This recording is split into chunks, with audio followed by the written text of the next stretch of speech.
guys know, it is Drunken Chat, son. As main man said, hey, it's Drunken Chat, son, on the Comic Crusaders Network. I am the man in the chair, Chilton Greens and Cornbread, and I am with the other main man, Ultra Maximus. What's going on, brother? Just got in at the right time, apparently. Hey, I was waiting for the top 10 to get done. They were over there doing good things, great things, trying to get the word out on certain books and everything, and try to take some time and go through things. And once again, the publisher is fucking us by putting out a lot of stuff kind of late when it comes to the previews. But yeah, man, freaking, you are right there on time. I saw that you actually did a Matrix earlier. How did that go? Secret variant is out. Your FOC list front to back is done. Go check that out. Everybody's like, damn, you do the whole FOC. I'm like, yeah, man, it's a lot of work to try to cram that into an hour or less. That's like the whole FOC in an hour. Yeah. Do you realize what kind of a mind it takes to try to accomplish such a feat? So let's say it's probably like around 70 to 82 titles, and then each title might have 3 covers minimum to them. Some of those titles, like Dynamite, often have like 13 to them. We talk about the alphabet goes to 26 letters, and sometimes we get double letters. Mm-hmm. Yeah. So when I get the Dynamite section, I tell people to take their bathroom break. Because it seems like the most appropriate time. It's not. I can't even, when was the last time? Actually, I can say when the last one. It's the Vampirella Year 1 Red one. I think it was like issue number 4, maybe issue number 5. That was one where she was supposed to be pregnant. That was the last one that actually like had some like people wanting that book. And that was the Lucia Perillo book. But all these other ones that they're putting out, I don't really see people like having a absolute thirst for them. So they need to revamp the way they do business over there at Dynamite in some ways. At least until they get their stuff straight with the projects that they keep saying that they're going to do. They keep saying, hey, we're going to do a TV series with this. We're going to do a movie for Red Sonja. I believe that's what they said. They said they got stuff planned for Vampirella, but until we actually see something, I don't see people having a real big thirst for any of that stuff. No, but you know what's going to happen?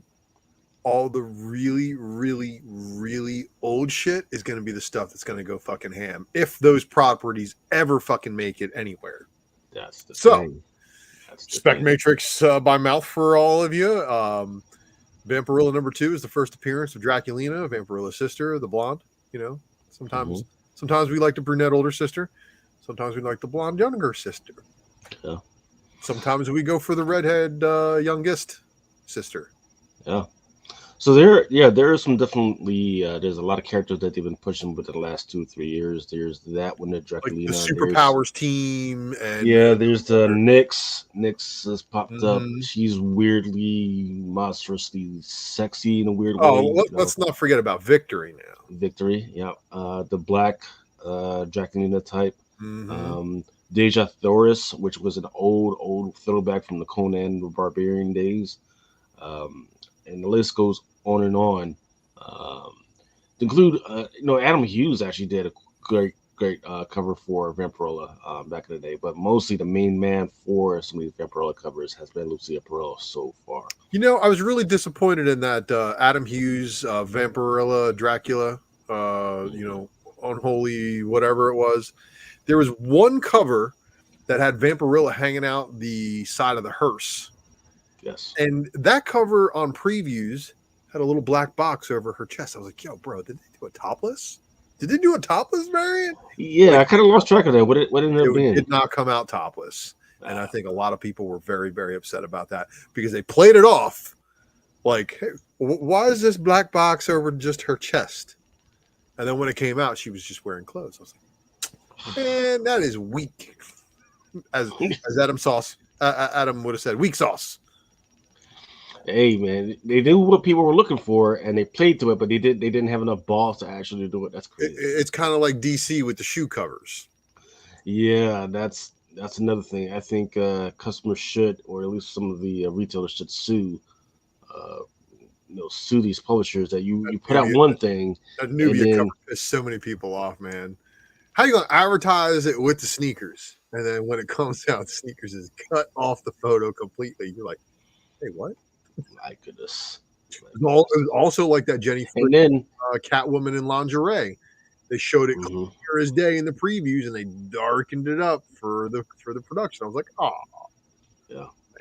In the meantime, the big thing about that whole Nubia cover was in order to qualify to even get one of those books, you had to buy 250 of those. So if people were buying it for the sneaks, and then you made people buy it, and then you took away the fucking sneaks, I can't believe more publishers aren't complaining, or more retailers aren't complaining about that. That's just crazy. I think they've forgotten about it with all the other FOMO going on. So hey, last week you took the week off to go, well, the night off to go to Blue Beetle, yeah, which had a worse opening than Wonder Woman 84. Poor movie, man. Well, I wouldn't say that. I wouldn't say that because let's see. Let's look at it. That's what they actually said about it. So it performed worse than Wonder Woman 84. Yeah. Which no, movies just right now aren't doing good. Let's just be honest. Most people pay for the streaming service and are like, I'll fucking wait 3 months or whatever it is until the streaming service gives it to me for free. I don't need to go see it. Guardians of the Galaxy already made it to Disney Plus. That's like one of those movies too. You know what I mean? Like there's so much instant gratification through the streaming services that a lot of people aren't making the trek out to movies. We all thought that after the grand reopening of things post-COVID, like people were going to go out and like rush to the movies. Didn't really happen. And because they didn't really put out a whole bunch of stuff that was worth risking your life for, man. Because once you're in that, you're like, okay, I'm going to go out to see what, and then, so the big thing was, all right, so you have AMC, right, and then you had the Alamo, right, and AMC. People don't really understand, like, hey, some of these AMC theaters, they're pretty big, they're pretty huge, so you can space out. Alamo was like, okay, that's my jam because I can pick my fucking seat. And I can pick my seat to be far away from other people as freaking possible, right? The problem is people don't have, a thinking in the brain like, oh, maybe I just need to buy my seat in a theater full of 500 seats. I need to pick my seat as far the fuck away from other people as freaking possible. And that's what happened to me when I went to go see was it Blue Beetle that I went to see?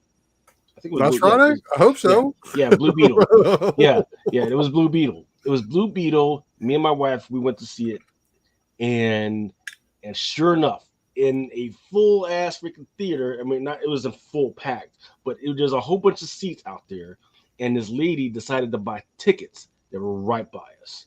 So thankfully, once again, the seats right behind us were empty, so we just grabbed those. That shit was wild. So you know what the trick is? You got to buy 4 seats in a row and leave the outsides empty and sit in the middle too. Yeah, that's the trick. So right, so I'll probably do that next time. It's just me and my wife because I do have the Alamo pass. Yeah, right, for 4 people, and I'll just buy at least those other seats, man. And then however many seats you want for a fucking. I mean, if there's only 2 of you. You want to buy 6 seats just to make sure ain't nobody real fucking close to you. Do that. Yeah. Oh, I'm gonna buy all 4 because once you buy the Alamo pass, like the rest of the seats for the week are free. Like you get 3 per week. So I could have just bought the other 2 out and just just been fine. But that shit was wild. No type of cordiality. Hey, let me get the fuck away from these people. None of that. So I gotta say, I haven't seen the movie yet. Okay. But I'm getting a lot of Whiplash memes through my feed. There's a lot of Iron Man and Blue Beetle, side by side mashup memes, where it shows Ivan Drago from Iron Man 2 and the Blue Beetle villain, and they both kind of have like a similar thing. And I've caught so many different like Iron Man vibes off of just like the preview scenes. Like, you guys remember in Iron Man 1 when Tony finally gets a newer suit of armor, the silver suit of armor on? Yeah. And he goes for a flight, ices up, and then crashes, crashes into you know, comes down and lands and like is like just hovering and then turns it off and he crashes through the floor. I caught that vibe too when I saw Blue Beetle get in his first flight type of thing. So there's a lot of similarities to Iron Man. But did they do Iron Man, the DC version? Because it's going to be comparisons no matter what you do.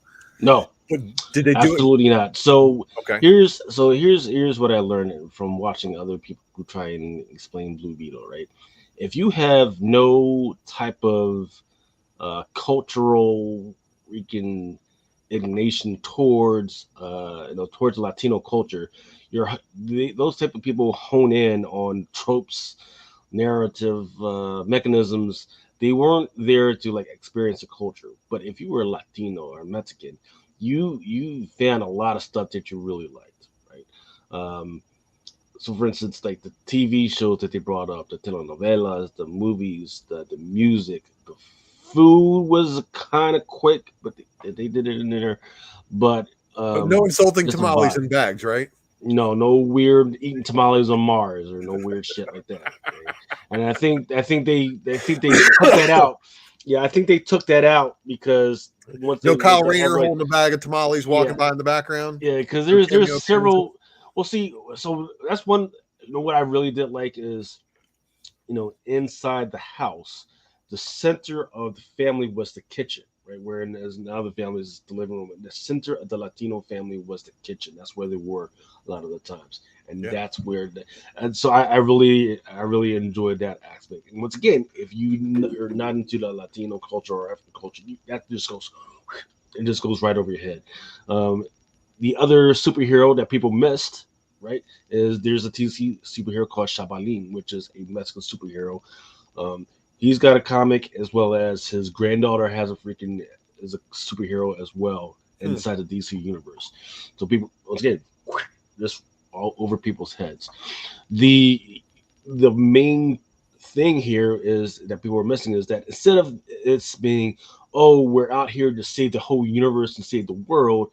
Hey man, I'm just trying to save my family. I'm just trying to get everybody freaking home, right? So it's a That was- grounded story, is what you're saying. It's a Absolutely. story about family and one person in the family getting some superpowers and everybody else going, "You got it! You're a superhero, come on!"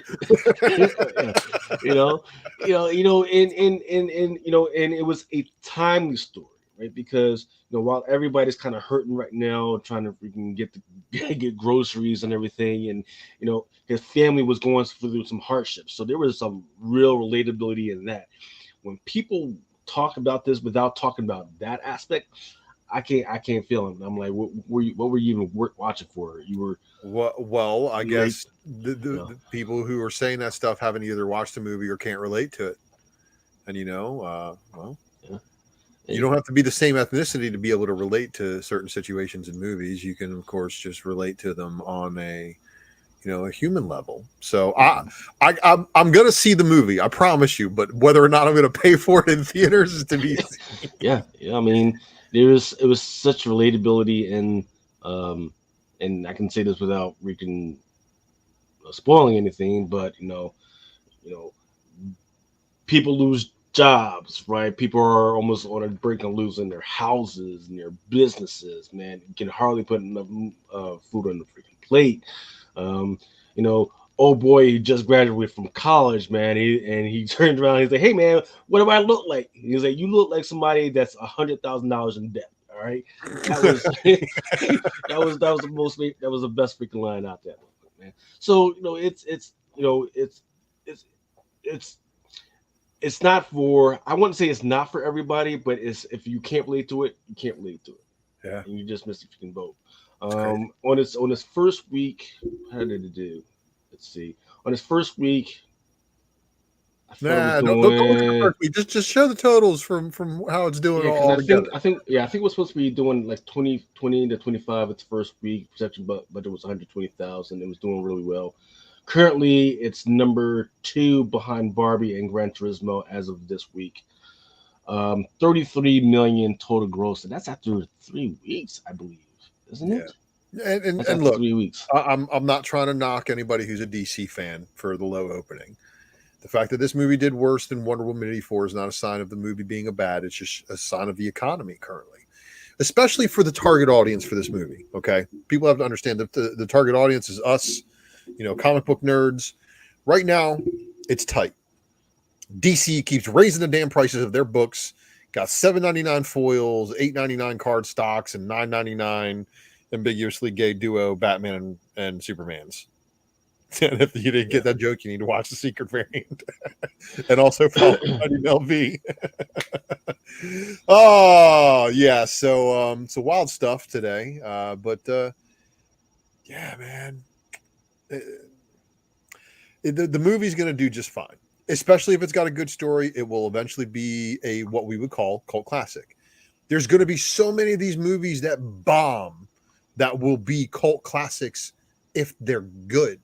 If they're a shit movie, they'll be forgotten. Just like the FOMO book of the week 3.5 years ago that nobody even fucking remembers anymore. So look at it this way. If you're a big fan of DC, and Blue Beetle is, and this dude said he wants to play Blue Beetle for like 20-something years, which is fine. Was the previous Blue Beetle in this movie Ted Kord? They did talk about him. They talked about him. They talked about him, and there were several voices. So is he dead? Is the question. That's a spoiler. Fuck. All right. Because look, if you're a DC fan, it's nothing new. Ted Kord was the second Blue Beetle, and they killed him, and that's when they brought in Jaime Reyes. Yeah. So yeah, I don't want to spoil it for people. I want to give people. I'm gonna give you guys one more week before we go deep into that stuff. Shout out to High Voltage Mark, who says going back to school crippled his spending. Absolutely. Yeah, and that right now the timing of that movie being right to back to school, because my kids went back to school like 2.5 weeks ago. Yeah. So we're already like real deep into this shit. So yeah, I mean, I can totally understand it right now. The way the economic climate is, it's not good for a lot of people who is the target audience of somebody who would want to go out and see this movie at this time. Right. So this used to be blockbuster time, right? You save up your little pennies knowing that the big movies were coming in at the end of July, August, and everything. But there was just so many movies that they were just shooting at us back after back after back. And, after seeing Flash's freaking terribleness and now all these others that were absolutely freaking terrible, people were like, you know what? I'll just wait till it comes out on streaming, right? We went through 2 flashpoints recently, okay? We had a flashpoint on TV that ruined everything, and then we had a flashpoint in the movie theaters. all I know is that after streaming, right, after they're raising these prices for streaming, they better not bitch about people not going to the movie theaters. Because if you drain me dry, it's exactly why I don't want to spend the money at the theater. I look at the amount of money I spend every month, or that once a year, and this is what got me through a couple extra months and it's going to come up due here soon. The Disney Plus renewal, I paid for a year in advance, so when it first launched, I bought the Founders package, and I had like 3 years for $149. And everybody's like, "How did you get it so cheap?" I'm like, I bought it before it even went live and waited 7 months for them to launch. And then, when Disney Plus finally hit, I forgot about how cheap I paid for the first couple of years. And now, I noticed that what it was last time I renewed. I was like, that kind of sucks. It's like $100, I think. And then it's going to be like even more now because now they're going to do, if you want ad free, it's going to cost you. So I also have the Hulu thing built in with my phone plan, which is grandfathered in. So I need to figure something out, man. Like if I get rid of my phone and go to a different carrier and save a ton of dough there, I can automatically afford to pay for the upgrade, free, and maybe get the Hulu package too. But I'll figure all that out. But still, the amount of money anything on Hulu worth watching? I still need to finish watching the Cloak and Dagger and the Runaways if they're still on there. I don't know if they're still on there or not. Sometimes they're not available. Yeah, I only maybe watch Only Murders in This Building with Steve Martin. Is it Steve Martin? What's his name? Well, if you get the Hulu Steve Martin. Yeah, Steve Martin. You get the live TV, but I don't watch my local television anyway. No reason to. Yeah, I mean, get my if you news want to, digitally too. yeah, I I don't. mean, if you want to watch local TV, YouTube TV might be the way to go. It's No, man, because it's good. the same shit that's on your regular cable box. See, this is the big thing. They got you to cut the cord on cable to get all these streaming services, and now you're paying the same amount for fucking cable on streaming services. Yeah. Like, I just look at my house. Hulu, thankfully, I got it included in my phone plan. Prime, I have to pay for. Netflix, HBO Max, Paramount Plus, and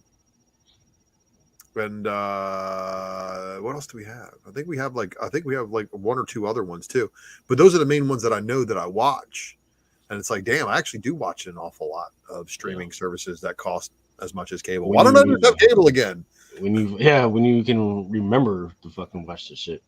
Hey, so I want to give a shout out to other people that are in the chat so far. We got 43 out there right now live. GTK Comics, 78 Parts of Articulation, Eugene and Young, Cartier West, Comic Sneakers, Peter Fitznight, Raymond Camacho, Joe Seaburn, Andre Snell, Louis Mendoza, Sean McCurdy. What's going on, brother? Larry Joe. Nice to see you guys. I will open a can for you guys. And the weirdest thing that I saw today, I'm going to try and go with beer for at least next month or so. It was Budweiser Zero. And you know what, man? This shit ain't bad at all, man. It's got the same flavor as some of that other award now. Is it one of those 0 calorie things? Yeah, man. Empty calories, huh? Yeah. Or that's what I choose to believe, you know. I think you still have the same swig to piss ratio, though. Oh, there's definitely at least some rat turds in there somewhere. No. I'm just talking about, once you break the seal, got to go tap a kidney. Oh, yeah. Definitely. You making mixed drinks too, man? Huh? Oh, yeah. So what I do is, I'll, for instance, tonight I'm doing lemonade, right? So you pour the beer in, put a little lemonade in there, freaking, I forget what it's called. I think in German it's called an Asser or something like that. It's a natural drink, man. It tastes good as fuck. Well, all right. Hey, there might be a hurricane heading my way. Again? I mean, I am in Florida, and hurricane season only started in June. It's only August. Not Hurricane DeSantis or anything like that? Well, it's supposed to hit the panhandle, but people around us are freaking out like they always do. So we went to the grocery shopping today. Cardi West, still, if you like it, Donald Trump collage card. Love it. Hey, Cardi, I need like a one of 3 limited edition made by you of my man. Can we get the revenge face? Like the hope, but change to revenge. If you need the image, it's on the Discord, my dude. I will say it was. I think it was not this week, but last week. Somebody pulled a 101 Putin card. It's out there signed with some type of piece of document that he has signed. That shit was crazy. It's out, Rwanda. Comics and Sneakers said in the UK they call beer and lemonade shandy. Well, shandy. I used to drink the Hefeweizen, the very cloudy beers for my German roots, and we would squeeze the lemon, throw it in. Does that count as lemonade? I use the powdered stuff, man. If you can just throw the powdered stuff on top of some ice, you can pour your beer in there, and I'm good to go. Shake it up, my jar. Sean McCurdy says he watches a lot of movies on Hulu, and he has a ton of apps. Wow. Yeah, man. Freaking, that's the thing that kills me, man. I thought I would have a lot more money at this point, man. But it looks like all my money is going to YouTube TV. You said Paramount. I gotta have Paramount Plus because of all the Star Trek stuff. Got a bunch of Star Trek stuff, Teenage Mutant Ninja Turtle stuff, but right now it's all about Star Trek. Bro, did you see that Worf cover? Yes. Whoa. Amazing. There's a 1 of 50 of that one, right? There's a 1 in 25 and a 1 in 50. Well, and if you didn't show it for these guys later, you might want to add that into your soiree. I believe I've got it. If I don't, I'll have it. If not, they can go watch my show. Yeah. So once again, let's get into some of the actual stuff in the show. Once again, this is not financial advice. Information contained on this or the Comic Crusaders website is not for advice. We are not freaking accountants. We are not IRS agents. We're not any of that stuff. We're not certified. But these are my opinions. And my opinions alone, please don't sue if you freaking spend $1 million on this stuff. Because if you sue, we'll play back that recording and let you know you were forewarned and how it falls on you. And then you'll be paying our legal fees too. Bye-bye. So the price that I had told people that I liked Disney at was $84. And then it got down to 85. And I was like, you know what? I don't even like it at 84 anymore. 82 might be nice. And guess what it did this week? It went down to 82. Yes, sir. It went down to 82. And now I'm like, you know what might be nice? $65. Well, it looks like it teetered a little bit, went back up for just a minute, and then it is now back down 3.02%, meaning you're like 15% away. you might get there. Yeah, I'm like, 65 might be nice. So yeah, I mean, I went ahead and I grabbed one at 82.47 today. But I'm like, you know what, man, 65. So here's what's happening this week. This is the big stuff. Some of the big banks, when they got the SEC and FTC to actually look at their stuff, and everybody's looking at their stuff, and they said, you know what, we're going to have to downgrade these banks as far as their credit. Some of those banks include Associated Bank Corp, Valley National Corp, UMB Financial Corp, Comerica, and yada, yada, yada. What does that mean? It means that when these banks try and re-borrow money to operate, they're not going to be able to borrow the same amount of money at the same amount of rate, which means it's going to be more expensive to their stuff, which means they're going to have to raise rates for their customers and clients. And that's not just at the market rate, that's at any business. So some of these other companies, such as let's say Zelle and PayPal, and they do borrow from us. Also, guess who also uses it? Johnson Johnson, Disney, Warner Brothers. Some of the smaller entities they use some of these regional banks to pay their people. So it's going to be a lot more expensive. So that's why a lot of this stuff actually went down this week as people. There's two things happening. People are like, oh shit, I need to move my money away from these freaking banks because we don't know. And then also people are like, oh shit, I need to move my money away from this stock to prepare myself to buy some of the stuff on cheap. So it's kind of a weird transition period. How long it's going to hold in the red, I don't know. But I do know that a lot of analysts are currently downgrading the hell out of freaking Disney. Some I'm seeing 65 might be nice. Some are saying as low as 50. Well, and they're going to sell off ABC, ESPN, and I think their stake of Hulu.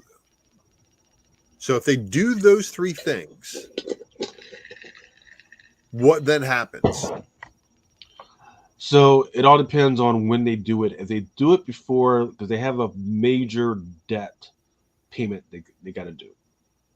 If they do it before that debt payment comes up, then they'll be fine. But if they wait till after that debt comes up, as on top of the taxes that they owe, then that means that they're just freaking treading water, all right? And then if they do that after that, that's a major loss. That means that they're not staving off all that other stuff. It's going to be disastrous. In the midst of, got to remember right now, December time, this is where they were supposed to make a lot of money through parks and recreations. There were some tepid numbers from those parks and recreations. The next time that we should see a bump in their parks and recreations numbers should be like in the November, December, January time frame. But that's at least a quarter away right now. In the meantime, the thing that was supposed to help them out was these other movies, Elemental, this Osaka freaking thing. But I'm hearing tepid reviews from everybody on this one. People are like, either you love it or you don't love it, or people just hate it all together right now. Well, if you're not a fan of Rebels, it's not really a show for you. Like, super hardcore. If you watched Rebels all the way through and you're like a real big fan of Sabine and Ezra, if you're, you know, a Sabine and Ezra shipper or whatever, you know that the scene that you saw as the prologue or the epilogue at the end of Rebels was basically a prologue for this. Like, we saw that recreation of her touching the mural and then walking, turning around and seeing Ahsoka there. And that's huge for a lot of fans that are like, okay, fluidity and continuity. That's what everybody wants. They want the story to go and progress from places that they know and not have it just like appear out of nowhere. And then, you know, later on, let's figure out how they got there. Is this going to be enough to keep people subscribing to Disney Plus? Oh no! Because gotta remember the rate is afterwards. I mean, because the rate goes on after the last episode happens. Loki comes up next. So you really think they're going to cancel and then add it right back for Loki? No, they're going to leave it active. Yeah, because gotta remember we're supposed to be in the middle of a whole superhero fatigue right now. If it's not the fatigue, it's the content. All right, look, the Avengers was a top. Let's be honest. X-Men is their A-list. They haven't used them yet. Avengers had a couple of A-list characters, but it was mostly a B team.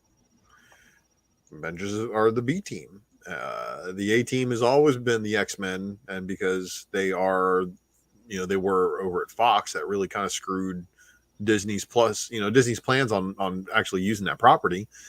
But now that they have them, it's like they're using everything they could use other than the X-Men in the MCU, and it killed them.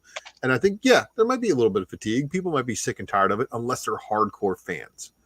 Only hardcore fans are going to go out and consume all of these movies in the theater. Like, you went and saw Blue Beetle because you like DC stuff. I'm not really a big DC fan, but even the Marvel stuff I don't like as much, like the Marvels, I'm going to go and see in the damn theater. So it's like, I'm going for that Marvel movie experience. I am that, you know, that small minority probably that's going to go and see it no matter what. But Loki, the series, is Hiddleston. People are going to want to see him, you know, the same way that, like, right now, in Ahsoka, people are watching Ahsoka for Ray Stevens. Rest in peace. And it's like, I've heard people say that, you know, his appearance has gravitas, you know, because it's his final performance.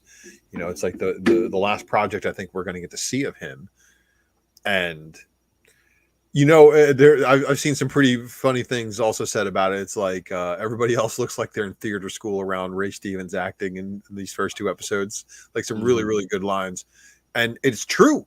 Like, he really does command the first couple of episodes. So I'm looking forward to Loki to be like, dude, Hiddleston and Owen Wilson? Yeah. Give me that Batman and Robin duo any day. Yes, sir. I'll take it. I want to give a shout out to David Howard, who is a fellow Comic Crusaders. What's going on? He is saying, he's asking, do you think the Fantastic Four is going to get any traction and is an A-team? I'm not a big Four fan, but some people are for it. They are going to have to rewrite it and sell it.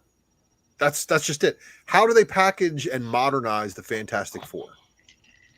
The Fantastic Four is one of those Marvel movies that would have been perfect to just still place them in the 1960s, have them get the cosmic powers, have Doctor Doom be, you know, the villain of Latveria, you know, and things like that, like, and have it be set in the 60s. But they're not doing that. They're doing Fantastic Four set in our future in the Marvel Cinematic Universe timeline. So how are they going to adapt it? Yeah, that's the question.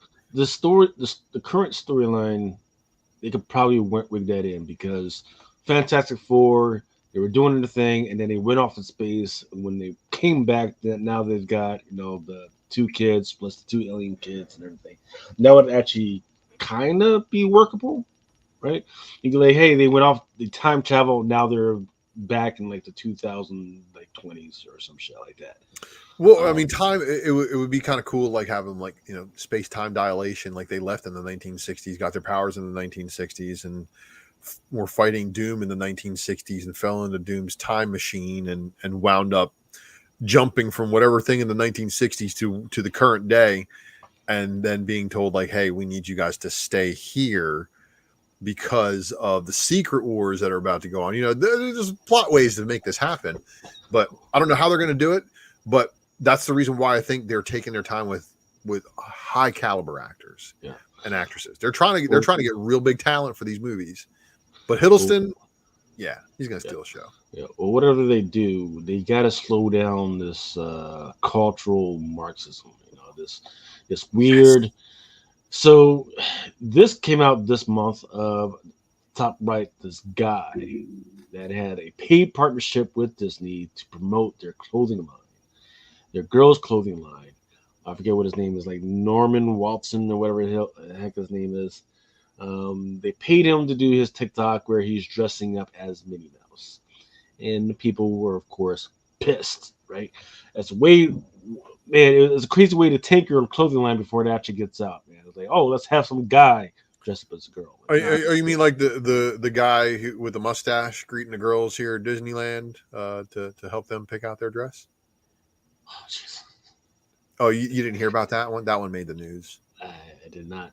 Then, of course, you got the young lady who played Snow White. She was pulling out the story, and of course, I think they canked her now, or something's happening. But nobody wants her to do Snow White anymore because she's like, oh, Snow White doesn't need a prince to freaking save her. And that's not Snow White. That's a parody of Snow White. Call it something else. Like Snow White is the girl who could talk to animals in the forest, had a bunch of little dwarves helping her find love. Prince Charm has been looking for you, and you got 7 dudes are like, hey, he's that way. Like, damn, you don't want none of that? Oh, you want to be a girl boss? Okay, well, what's this movie called? Snow White? It's not Snow White. Call it something else. Yeah. Weirdness. So it's there's a lot of decision making that they've been doing, and none of it has been really that good. And here they lucked out with Loki. Yes, they did. So I'm not really happy about what I've heard about what's coming in the pipeline for X-Men 97. I was really, really hoping the return of Bob Iger was going to get him to be like, hey, animation team, you need to make this more all ages appropriate and get rid of all that bullshit that you're putting in there. But no. So X-Men 97 will not be appropriate for me to share with my son, who's not yet 7. So he's going to have to be much older. Let's see. Last thing I'm seeing is that X-Men 97 has just been hit by a massive delay as the showrunner responds to something. But, did Bob Iger finally say, "Hey, you know what? All the bullshit we told you guys that you needed to take out of there that you weren't going to take out, you're just going to send it." Yeah, maybe we need to do that. So there is a relationship between Morph and Somnus. That's what they pushed. Morph is going to identify as non-binary because, of course, he can transform into anything he wants. And, of course, the dude died. He got killed by a Sentinel. And then brought back to life by Mr. Sinister. And he was a little weird when he brought him back, so not the pillar of mental health, really. He was a villain for a little while there, too. So there's a lot of things that they're doing to try to modernize the show that I hope the delay is related to them taking out a bunch of exactly what you just said, a bunch of the stuff that's going to take the original fans of the show who are trying to introduce it to a new generation, and it's going to turn us off from it and us not want to watch it. And if you don't want people canceling Disney Plus left and right, you gotta make the hard choice right now. Yeah, it's been delayed till 2024, so they got some time. Yeah, well, here's the hope. And I'm not talking about Hope Summers. Parker Rizzo says he would love them to do a movie on Fantastic Four 25 and 26, Everyone versus the Hulk. I don't remember that one. But, all right. Cool. So here's where we're at as far as the home box office. Barbie still number one up top. $577 million home box, that is. I mean, it's no end game.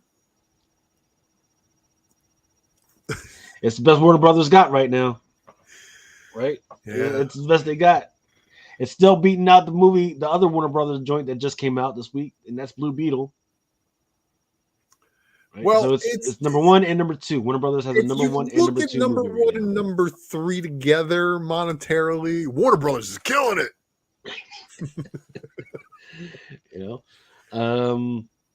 They got a couple of movies on there too. So it's like Sony. So Paramount actually has number 4 and number 8. They've the fact that Mission Impossible is still going. Impossible.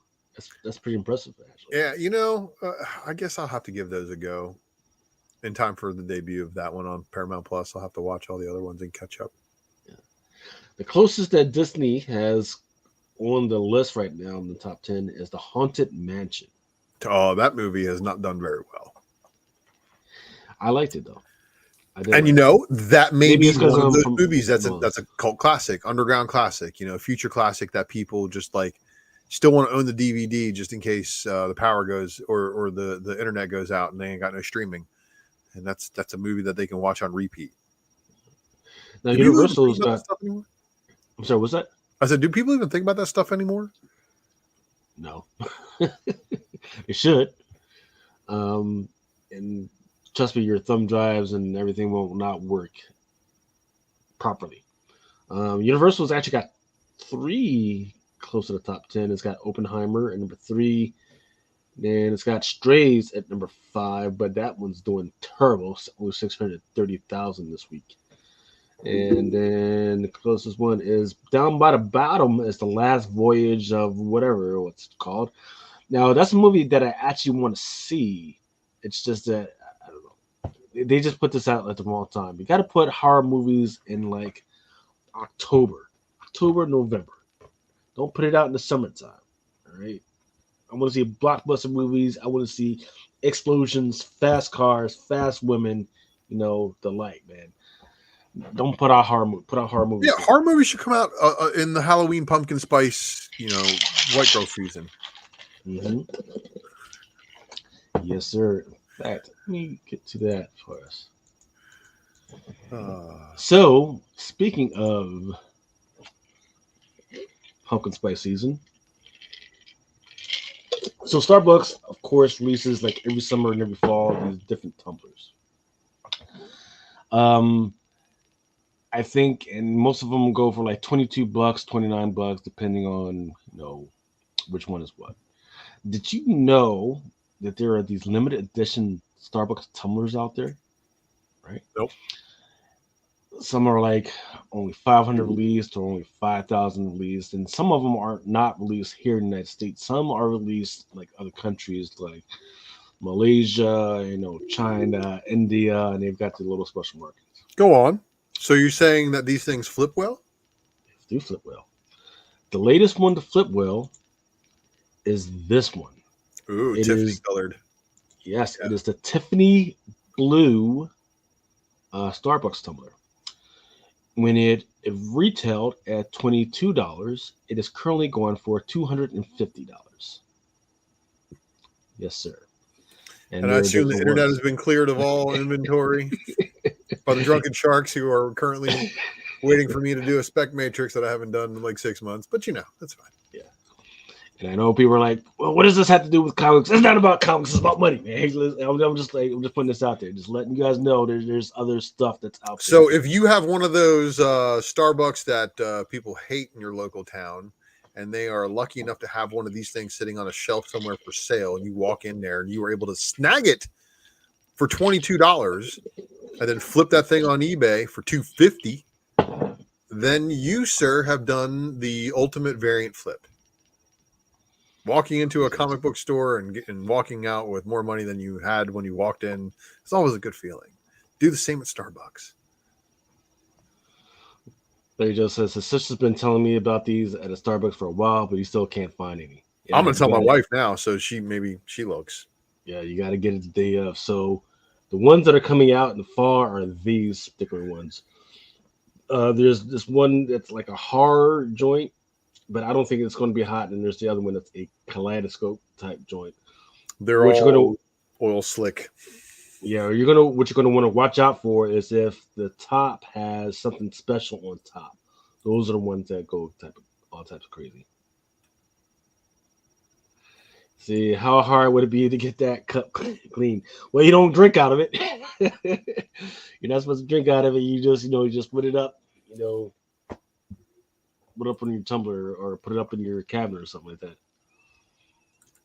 Problem will be that Americans don't like paying shipping from internationals that much. Yeah, see, that is a thing because I can't tell you when it comes to comics, like how many comics that are out there, and I'll see the price go up and up and up.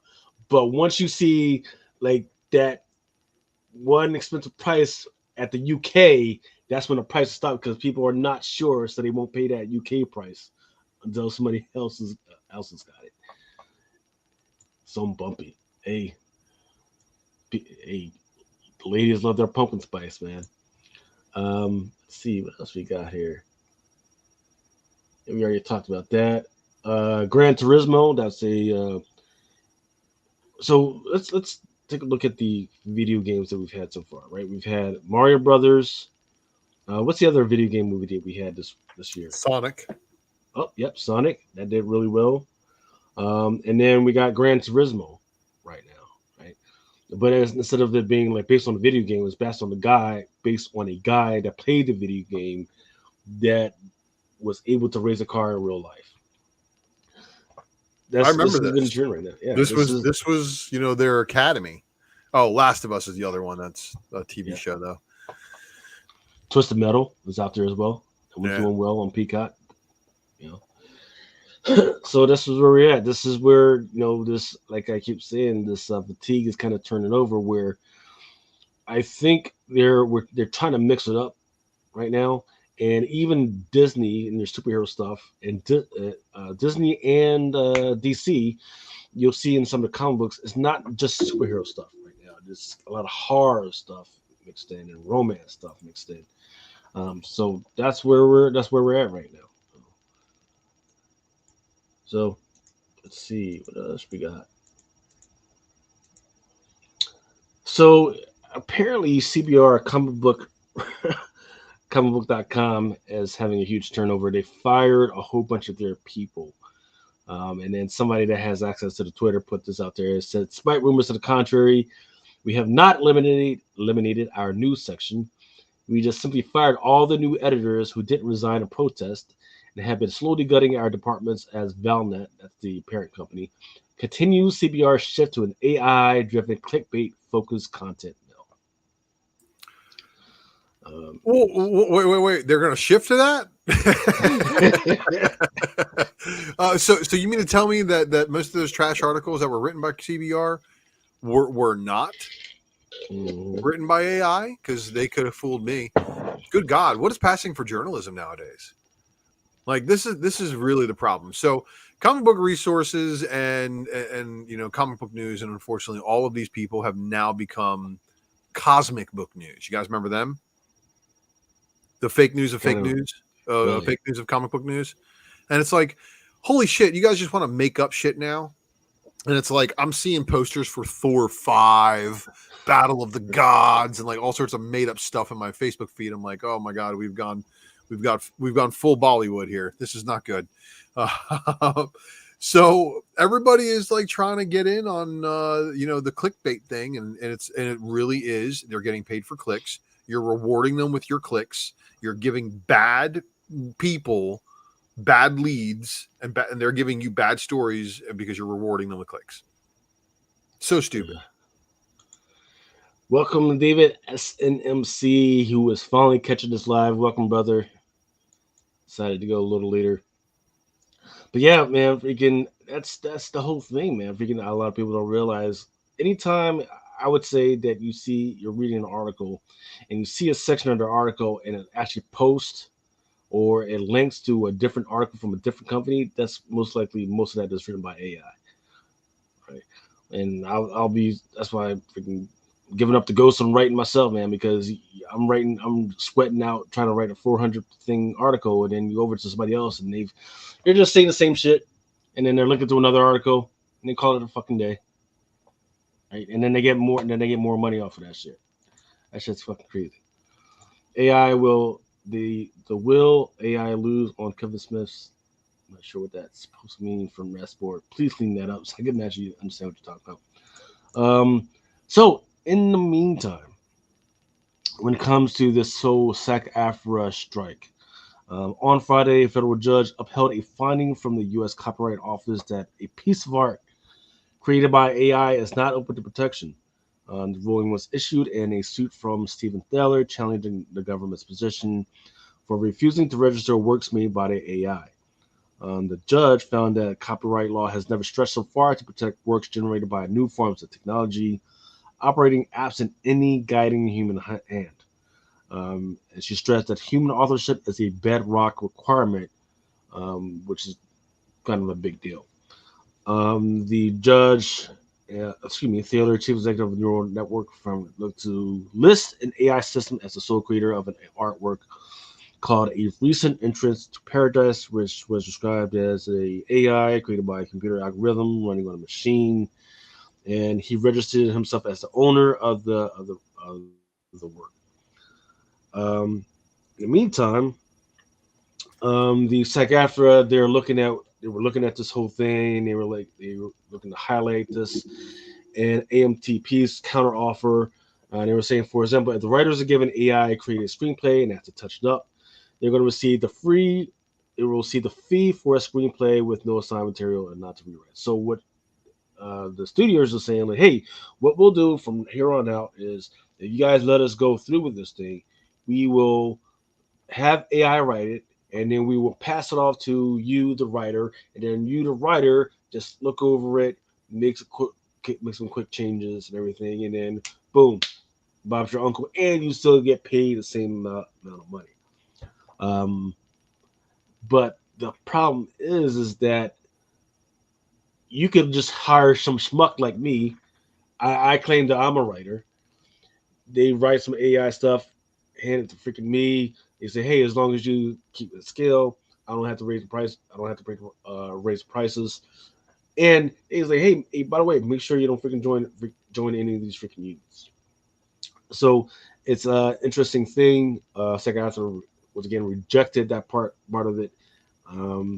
And it's going to be an interesting fight from here out. And it's kind of interesting that SAG-AFTRA wants to make this a freaking sticking point, which once again they do not have any leverage on this point of the issue. I meant to say, well, let AI lose on Kevin Smith's video. Let's say what will be produced in TV and movies. Did anyone order Firepower number 26 covered by Aja? No. Look good, but no. Yeah. I mean, it's still orderable, from what I understand. It's not like it was an incentive or anything. Yeah, we did cover it here on Drunken Chat a couple weeks ago. Yeah. Hey, so stuff that happened this week in comics. What's her name? Goblin Queen is teamed up with Craven. They've got the spear that embodies like the sins of all these people, and their intention was to take these sins and then stab Norman Osborn with it in order to return him back into the Green Goblin. But then Peter gets in the way, the spear stabs him, so now Peter is going to be involved with all the sins of all these freaking people. So I guess he's going to be a Spider-Man Goblin or something like that. Yep. Already seen the follow-up like covers for this shit story, man. It's Peter the Goblin. He's the Spider Goblin. The homage cover of Gwen is something they need to get. Yep, that 1 in 25 torque is sold out at Midtown, and I'm just going to keep an eye out on that one.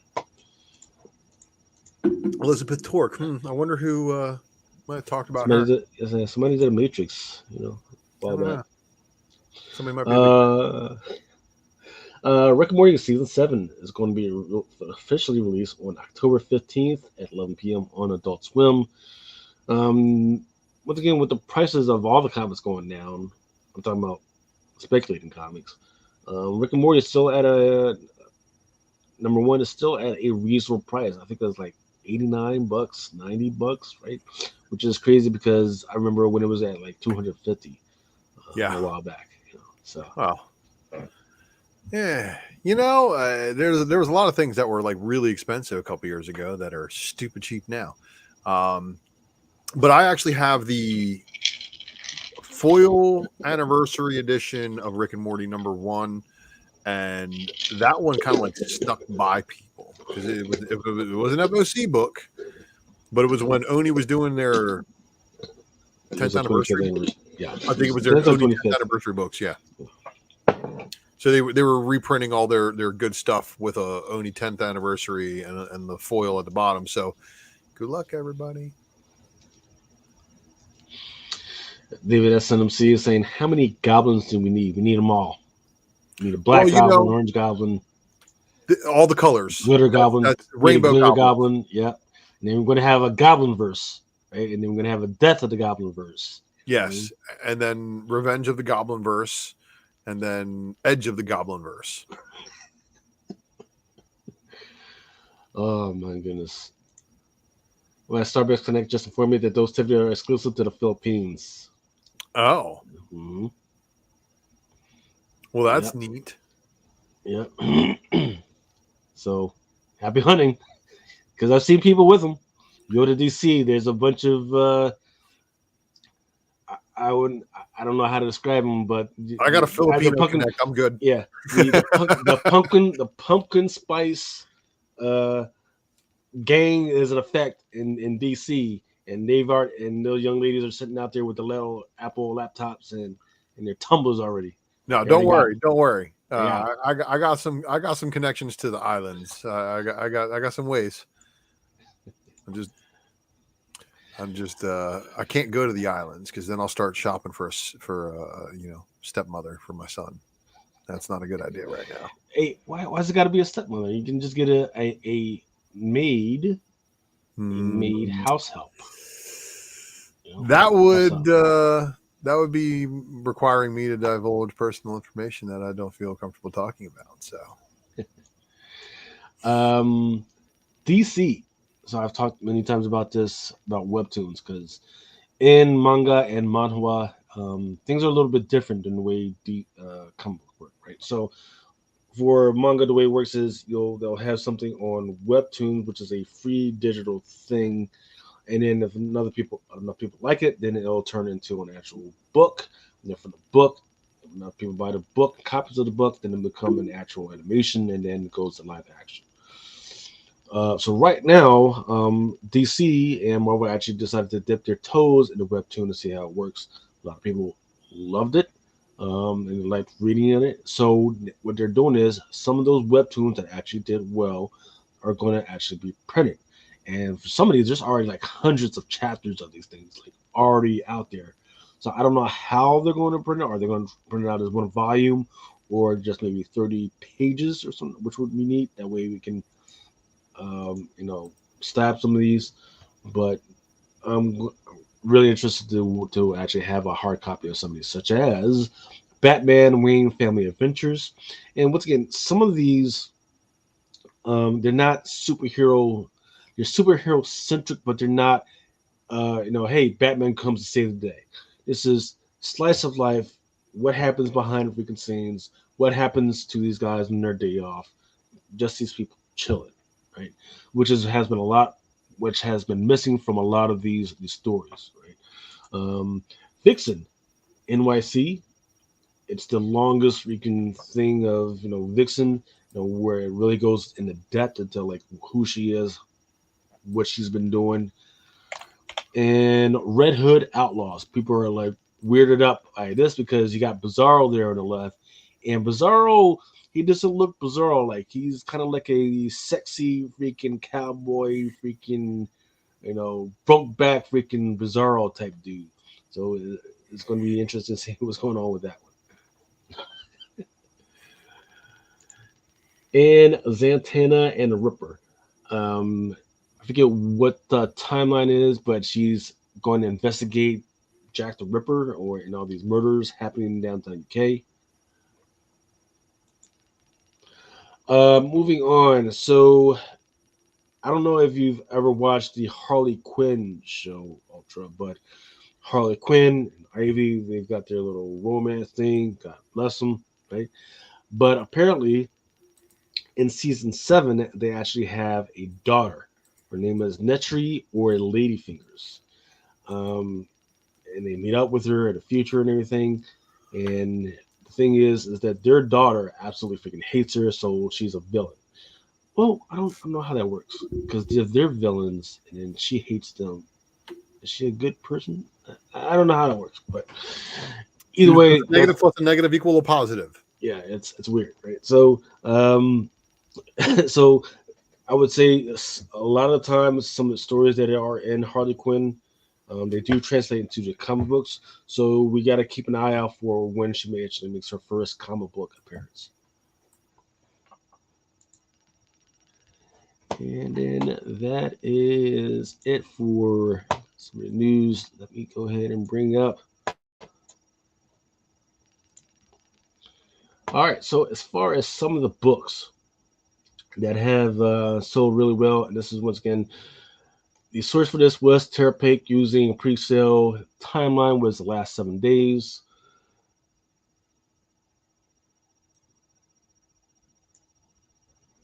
Man, some of these prices are going down. We used to be like around 50,000. Right now, total item sales is 25,000. Predator.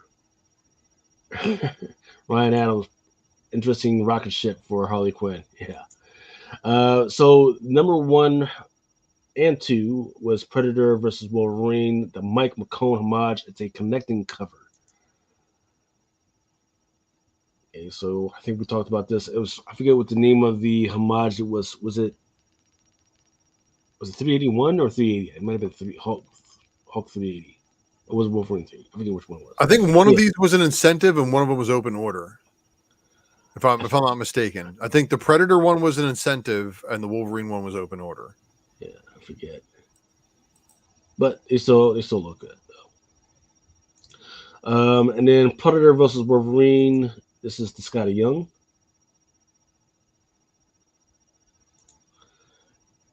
At number 3, Supergirl Special, number 1.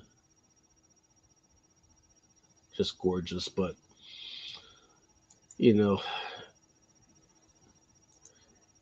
that Amazing Spider-Man number 33. What if Disney? I think this is a Personnota.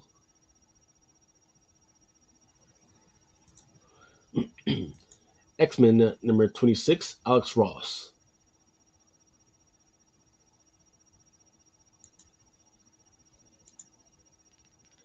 Beneath the Trees Where Nobody Sees, number 1.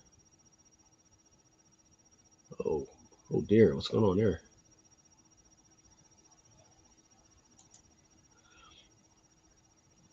And a couple more Batman and Robin, number 1.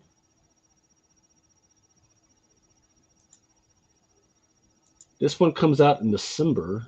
Amazing Spider-Man number 39, Disney 100. Not sure what this is a homage to. I mean, it's obviously a homage to X-Men, but I'm not sure which cover it is. X-Men number 1, Jim Lee. Come on, man. The most number 1 selling comic of all time. You don't recognize that? Nope. I just see, Mickey, who's for some reason, I don't know. Iceman is goofy.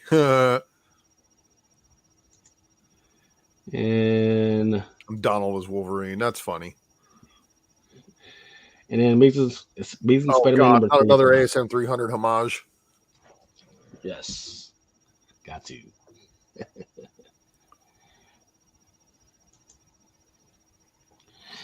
Oh my goodness. So did you read anything this week, man? No. No. No, I spent most of my time prepping an FOC show, so I didn't have time to read books. I did flip through a couple of things here and there, but I have a lot of catching up to do. You see, I got caught up on Moon Knight, Jean Grey, which was meh. I don't know how she's resurrected yet, but I'm assuming it's the Phoenix. just gonna assume it. I don't think it goes into that. X-Force was actually pretty good. X-Force has been pretty good. I actually like the highbrow kind of like spy thriller that is X-Force, because their own team members, Beast, turned out to be a total dick, by the way, in case you haven't noticed. If you're not following, Beast is making the Uncanny X-Force Beast look like a bitch. And if you know who Uncanny X-Force Beast is, that's the one that they call Dark Beast. Yeah. Our Hank McCoy, our good boy Hank McCoy, is making Dark Beast look like a bitch. The way it should be. You don't call him Beast just because I'm saying he's no freaking Beauty and the Beast freaking situation right here. He's all Beast. There's some important history between Wolverine and Beast. If you really know. If you don't know, well, then you're going to have to wait for my Spec Matrix. Shout out to Blind Adam, too. He wanted to do a Spec Matrix collaboration. And I'm like, yeah, I would love to. Let me find time.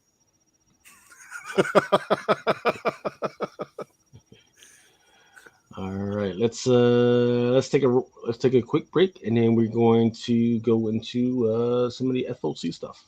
Word.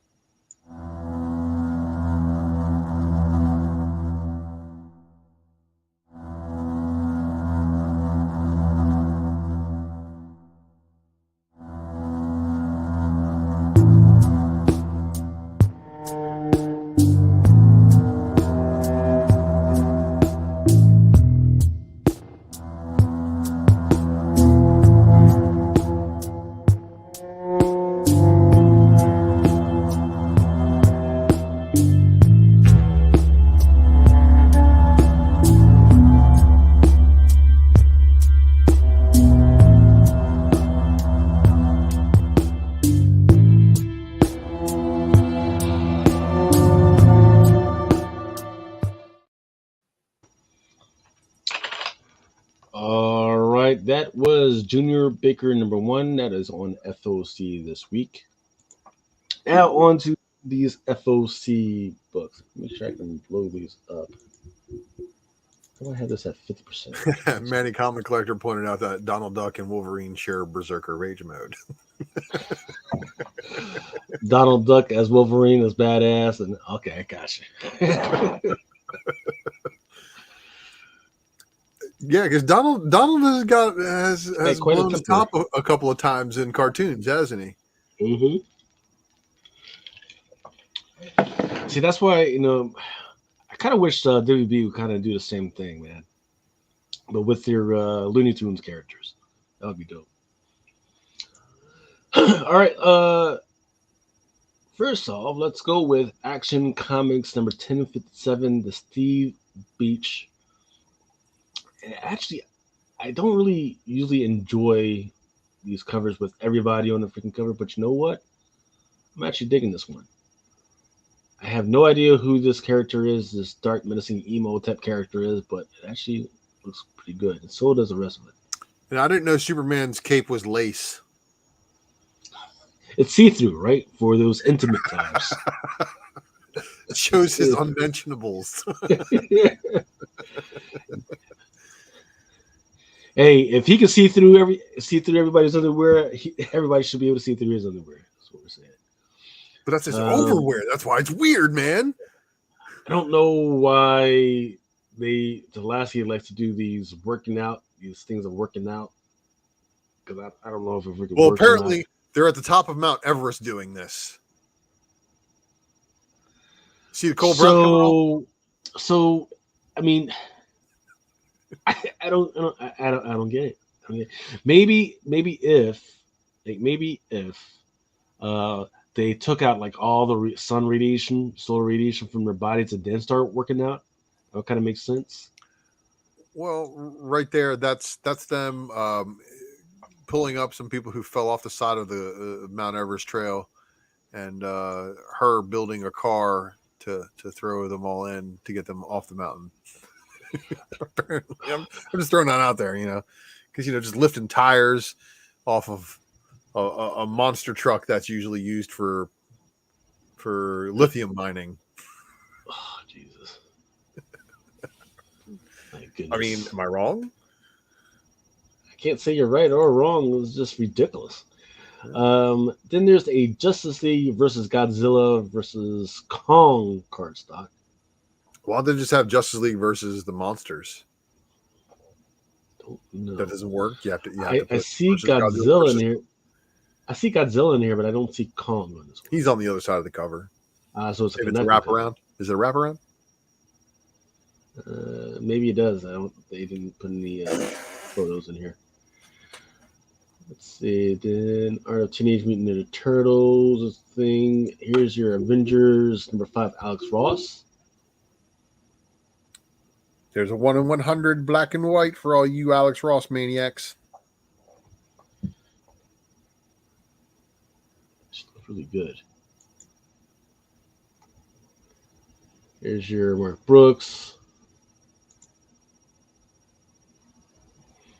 Batman Beyond Neo Gothic number 3. It's like he's messing around with the Court of Owls.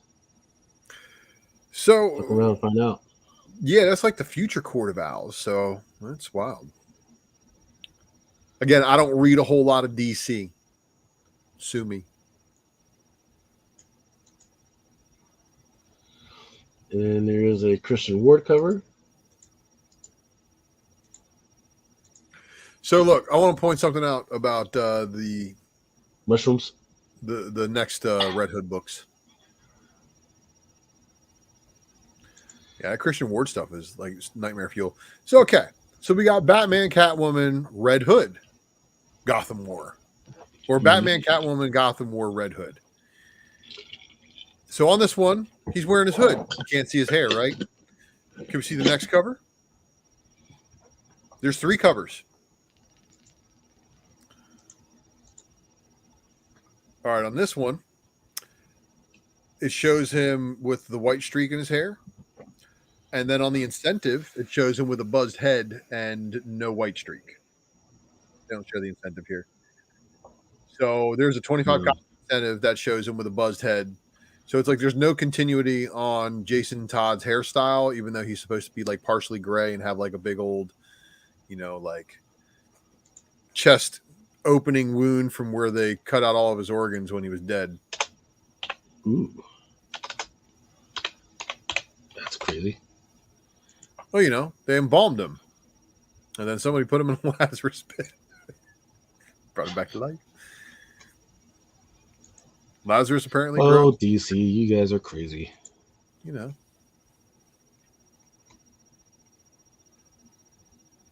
see if I can bring this over. Skunk Hood.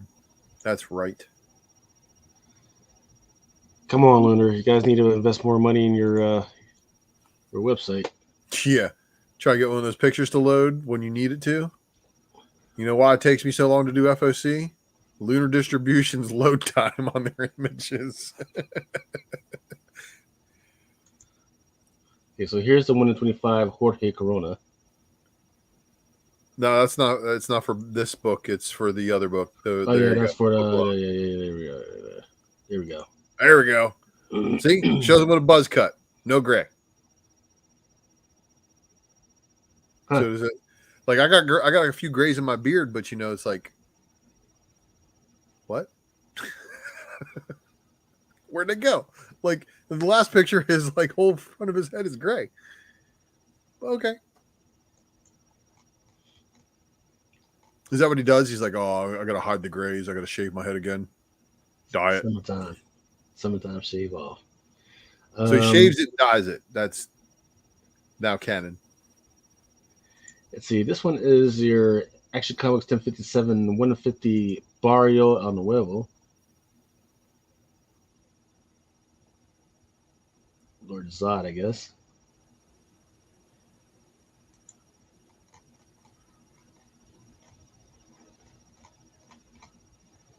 Let's see. Here's your Batman, Superman, World's Finest. Hit him with the Nick Cage. Yep, this is the one you want. It's had pretty good sales already. Do you though? Are you sure? Yeah. Yeah, see, that's the thing. You know, people are going to see this coming. You know, after that whole Eminem fiasco. So here's the deal: do you think Nick miss Cage out. will sign this? Better. Because if Nick Cage is going to sign this, then yeah, this is going to be an absolute monster of a book.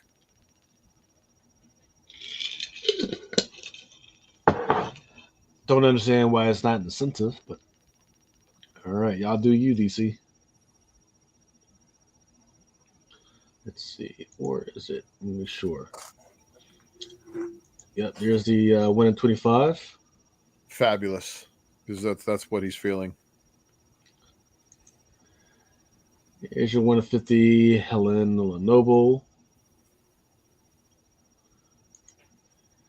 Batman Brave and the Bold, number 5. And there's a cover B by Sharon Stone, which is kind of cutish. It's more valuable use of Conan Chrome.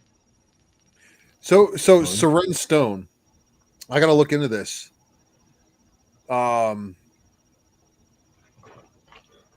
Did the Chained appear in Superman 5 or was their first appearance? Oh, I got to read that Superman now. I don't know, Ryan. But I was talking about this earlier. This artwork looks real familiar. There was a Transformers artist years ago called Sarah Stone, and I don't know if Seren Stone is the same person. Spec Matrix out. All right. Let's see. Then there's your Ben Oliver.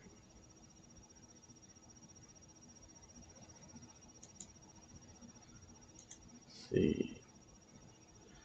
Here's a 1 in 25 by Goni Montes. Who is this supposed to be?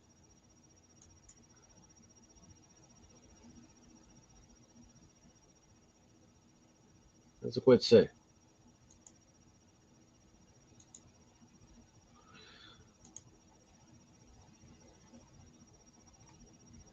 Game. Let's see. Go to page 3. All right. Blade number 3. Can't believe this is still freaking going on. Nobody's freaking reading it. And once again, without the movie to reinforce it, nobody really cares about Blade right now. Bone Orchard Tenement number 4. It's got a couple covers, one by Ward. Catfight number 4, and there's your Batwoman number 57 by Nakayama. A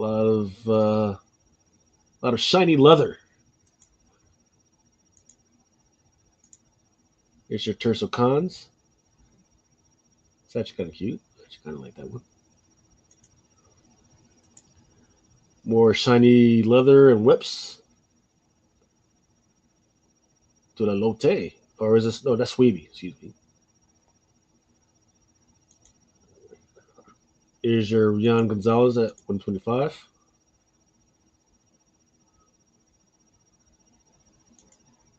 I know what you are into, Rian. Bondage and whips. All right. And here's your 1 in 50.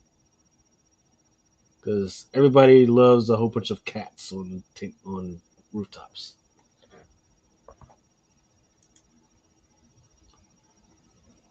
And then there's the open order. Uh-oh. Here's your open order color version of it.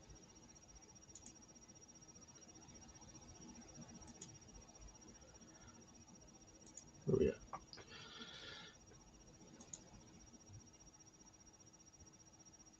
Conan and Barbarian number 1 has got a third print coming out. And that's like a weird foil logo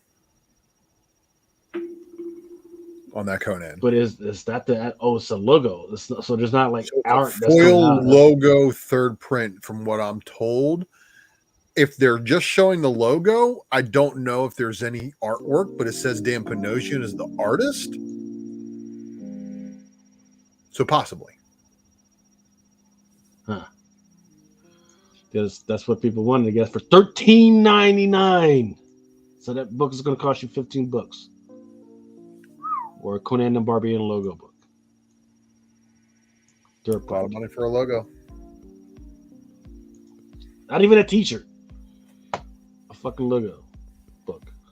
Cyborg number 3, cover B by David Nakayama. Doesn't look like it's anything special. Dark Spaces, Good Deeds number 5. Once again, the original Dark Spaces is actually going to have a series on, not Peacock. I forget what the other channel it is. Or it might be Peacock. Dark X-Men number 1. It's got a second print coming There's out. also the Hughes 25 copy incentive black and white. Probably going to be a. So from what I'm hearing, there's already people trying to push that one up by like setting markets on it.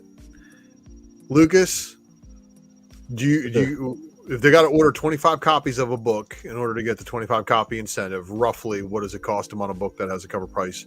What is the cover price on that one anyway? Is it $4.99 or $3.99? So if it's $4.99, let's split that in half. So that's like $2.50. Then for you say how much was it? $25. Yeah, it's 1 in 25.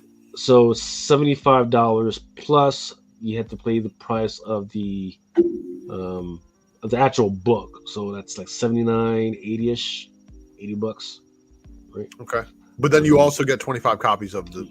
You also get 25 copies. So what you try and do is try and make your money on the back end by selling the open orders, which it would take you, I don't know what, $10 if you do it right. 10, actually $15 to get your money back. That's not including the value of the actual book that'll be out there. Correct. What happened in Dark X-Men number 1? I forget. Havoc is so listen. I actually got it right here. They have the worst writing for Havoc ever because he's such a simp for Madeline Pryor. So he's got his brother's sloppy seconds, his brother's baby's mama is his new squeeze, and he needs Lorna Dane in his life. What the hell happened, man? Like, what did they do to the characterization of Alex Summers? It seems like after that X-Men Apocalypse where they killed him in the movie, they killed him in comic character as well. But anyway, he gets stabbed in the throat by Albert. Right here on the cover, Robot Wolverine just stabs him right in the throat. And Maddie's sitting there holding him when he's bleeding. So apparently Archangel gets captured by the same people who are like orchestrating whatever's going on there that sent Albert in. And it's going to get wild, but it's only a 5-issue mini. We'll see what happens. But the Adam Hughes Goblin Queen variant, that's what everybody's after. And it was a 1 in 50 virgin. It was the 1 in 50 virgin color last issue, or first printing, I'm sorry. And then it also had an open order trade dress. So it's like you can get the art a bunch of different ways, but if you want the Adam Hughes completionist is going to go for that 1 in 25 second print. Yeah. That's why Adam Hughes will. Yeah, those Adam Hughes, they always sneak up on people. Well, they shouldn't. Especially if you're telling them how to pre-order the damn book. It shouldn't. It shouldn't. What do I know? It will. Then in the 1 in 25, that's an Adam Hughes second print, right? It's an Adam Hughes second print, yes. So it's a black and white 1 in 25 of the color trade dress. I mean, do you want it that badly? Yeah, I mean, if it's. But if you have the 1 in 50 virgin, do you even care about the second print 1 in 25 black and white? There he is. I mean, no. Like, if I had the 1 in 50 first print, I'd be like, oh well, nice reprint, sucker. Check out my original. But it's like you say, if you're a completionist, you gotta have this book. That's who I think the target audience is, and that's why I think it's better that they do a black and white variant for a second print. So that this way, like, they don't make people like freak out. You gotta have that art. Gotta have that art. Looks good though. Gross. That was disturbing. Which one? Would you do me? I'd do. Puts the lotions on the skin. What is going on? It totally looked like a Buffalo Bob, you know, like, oh man. In time for Halloween or not, I don't know. DC's Goals, I Just Want to Have Fun, #1 by Martinez Bueno. Ghouls just wanna have fun. I gotta have this book. How much is it? $9.99. No, motherfuckers. $9.99 for this damn book. Yeah, check out the Lobo variant.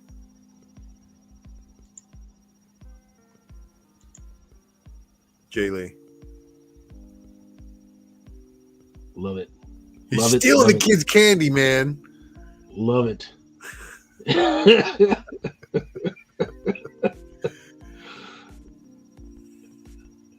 How come we don't have a freaking Lobo project yet?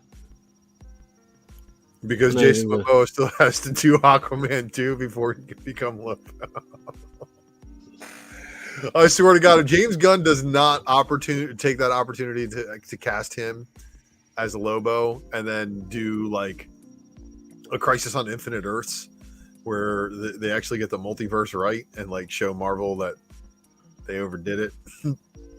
See, look at this. That's one thing. Let me say about DC. All right, let me compliment DC for somebody who shits on them all the time. The Crisis on Infinite Earth storylines about how there's a multiverse and stuff like that is much better than the Marvel Universe structure. I'll just say that. And is Crisis on Infinite Earth a better story than Secret Wars? No. But if you were to put the DC characters in the Secret Wars scenario, would it be a good story just as good as the Secret Wars in Marvel? Yes. And that's just it. That story could work for both DC Universe and Marvel Universe. You can be like, hey, let me just take some DC characters and some villains and put them over here and see what they do to each other. Nah. Okay, I mean, didn't Doctor Doom do it to the Wasp? like yeah. there was some shenanigans going on during Secret Wars. Yes. Oh, it was Magneto and the Wasp, wasn't it? I forget who it was. Oh shit, who was it? I gotta go back and read Secret Wars, the first one, the 1985 one. That's fine. Yeah.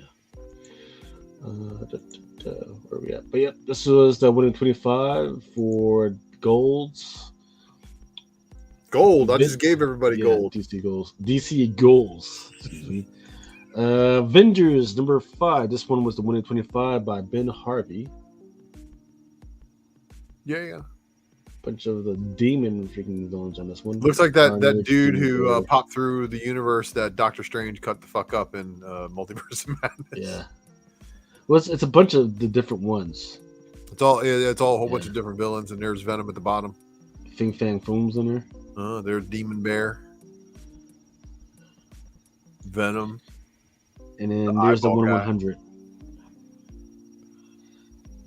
Look at that Blade. Yeah, that Blade is not even worth mentioning. That's freaking terrible. Dead Lucky #9 is still out there. There's your Death of Venomverse #2. But that's a second print, 25 copy incentive. So here we go again. So it's Venom 2099. Yep. On a Virgin variant. Yep. First appearance of Kid Venom. Second print. Is it? Yeah. And I think he's on the A cover. And it's the Samurai Venom on the A cover, I think, actually. Fuck that up.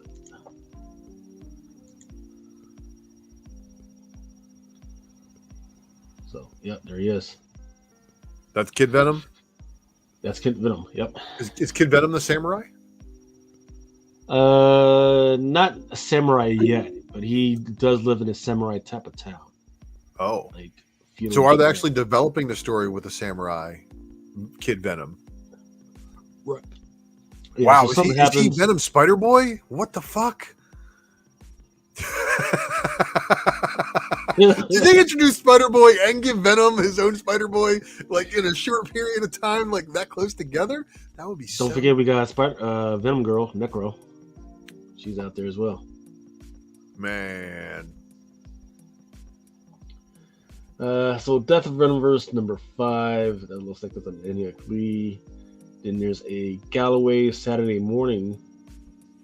That one looked interesting, and I think it's a connecting variant. So yeah, forget which one it connects to on the other side, but is it number 4, I believe? Yeah. And there's your Guru Design with Venom vs. Jeff. Venomized Jeff the Land Shark. That's pretty cool. So, but you know what happened in another book? Somebody might have told you to purchase way back when. Deadpool number 10. What? Don't remember. See, Deathgasm number 2, cover A, Fox, Detective Comics in 74 is coming out. Covered by Even Cagle. Let's take a quick look over there. See what the. Oh, yes. I kind of like this one. Yeah, I really like this one. They've been really doing some interesting covers with this character. I guess I'm gonna have to take a look at her first appearance and then maybe get a few. Reminds copies. me of my ex. Well, Give you the. I know you didn't come home drunk. Stare down.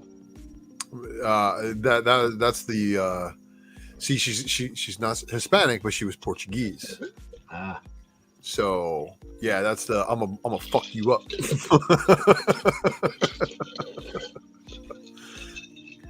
Problem is that I believe this character is LGBTQ, so I already lost interest.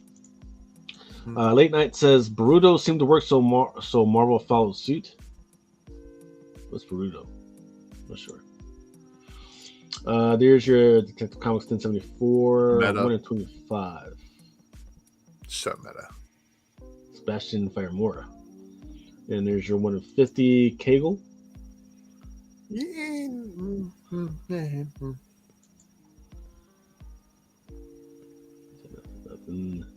All right, let's see if this joke lands over here when you get to the Flash. Naruto's kid. Naruto's kid. All right, so you said Flash number 1 is by Deodato. All right, so I didn't see. Let's see if this joke lands over here. I didn't see anything that said collector's item first issue on that thing, so I'm going to have my reservations about it being any good. Come on, nobody? Collector's item? Get it? 1990s? Yeah. Okay. Dad jokes. Well, what's really funny is Mirror Master right here on that B cover. Well, they're also putting out a facsimile of his first appearance. Same time they're dropping this book. I wonder why they would do such a thing. I don't know, but it looks like they dropped a PDF preview for me.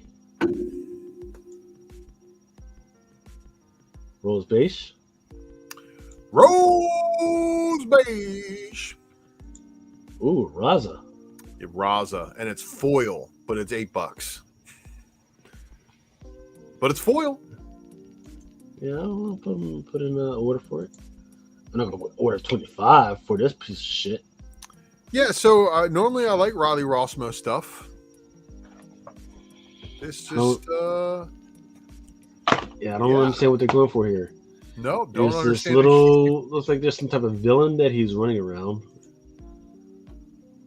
He's just sort of feature with R2 that what has never been quicker. Now from Team of Square, yeah. And then 1 in 50, James Hart or Jaron Hart. Oh, and still more. 1 in 100, Matt Taylor. All this is crappiness. And then they had the nerve to have a Flash 105 facsimile featuring the fastest man alive in Master of Mirrors. Oh, he's not Mirror Master. Is Mirror Master Marvel? Oh my goodness! I think I was onto something. Not sure, but I think so.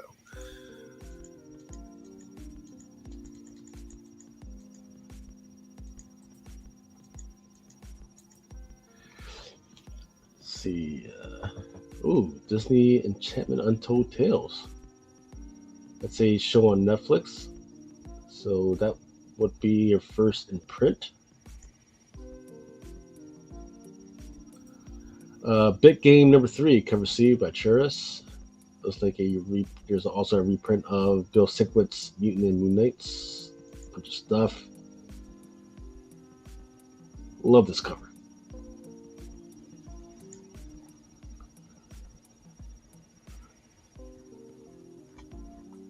Looks like some of this stuff just got updated. Already going through this.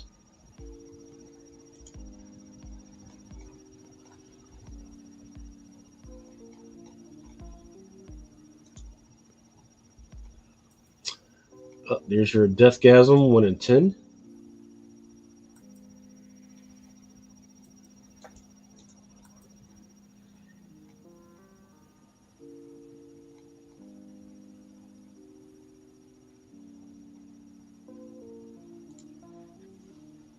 The more I look at some of these covers, the more I realize how much bullshit these publishers just put out.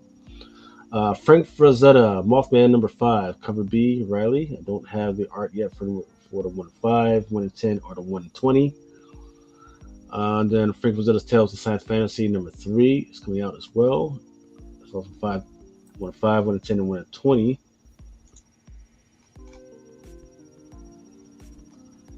It's like Diamond is leaning really heavily into the manga stuff. I do like, back from DC, Green Arrow number 4. There's a cover B by Kendrick Kunka Lim. That's an open order. Yeah. Went really detailed on her mouth. Went into the teeth, the dip in the tongue, and everything. Okay. All right. Yeah. I see you, Lim. And then, war journals, not just for Punishers anymore. But looks like they're trying to make Jon Stewart a Punisher. It's weird. So I've read it and I didn't see anything too significant. However, there's something interesting that happens because apparently there's this little girl. I don't know whether it's his daughter or whoever. Her name is Elsie, and she's dead, but she makes an appearance in this book in a kind of way. So that was kind of interesting. So yeah, here we go. Cover B, John Jing. And here's your cover C, Dave Wilkins.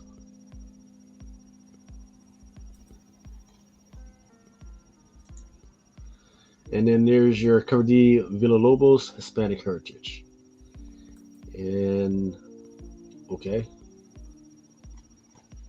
Not good. I don't like it.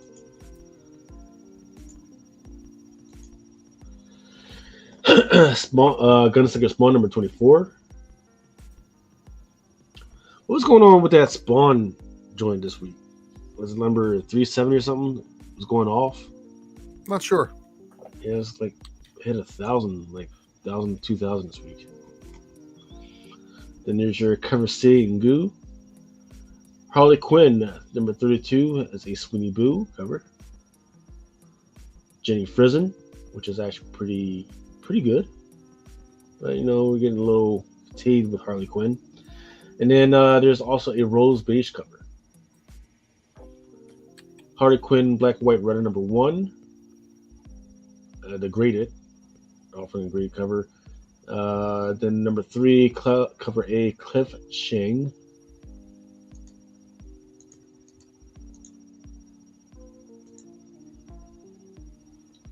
Not bad at all. And then there's your Black, White, and Red. Black, White, and Red are number 3, cover B by Marco Andolfo. Yeah, that one's good. So is the regular Harley Quinn, Frisian, cover B. How about this one?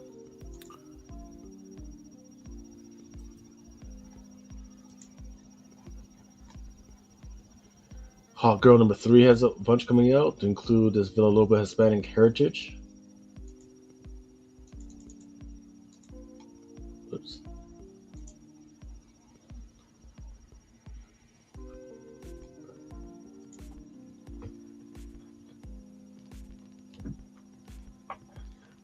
Mortal Thor number 2, 1 in 25.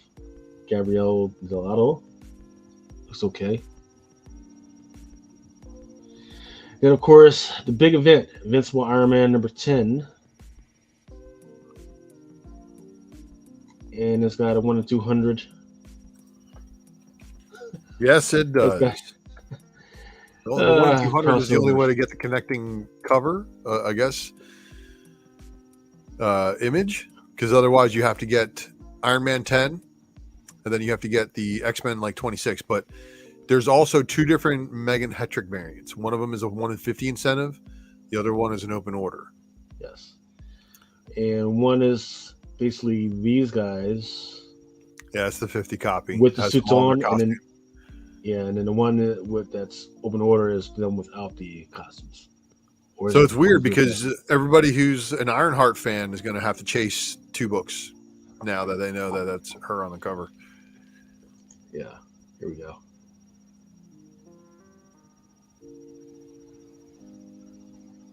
So I'm guessing this is before the Hellfire Gala.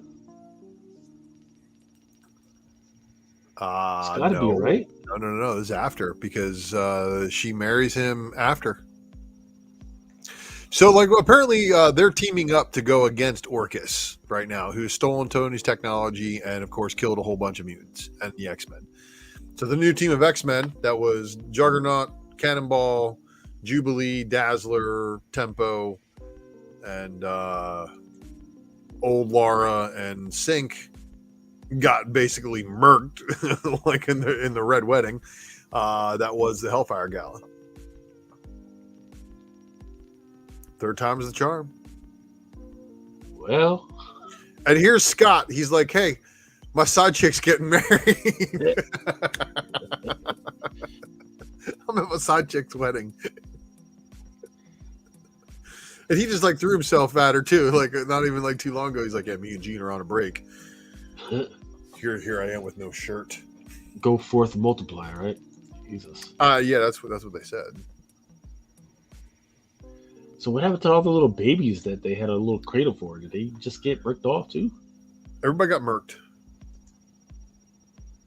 And that's that why crazy. That means that there's these little babies that they had, and then they ran the babies through and just killed them all.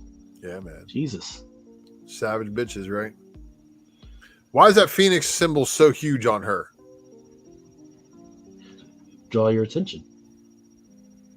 And it She has a succeeded. long torso. Yeah. Jean Grey, number 2, 1 of 50, Simonson, Wolverine. Okay, there is a Peach, Momoko, X-Men 60th anniversary.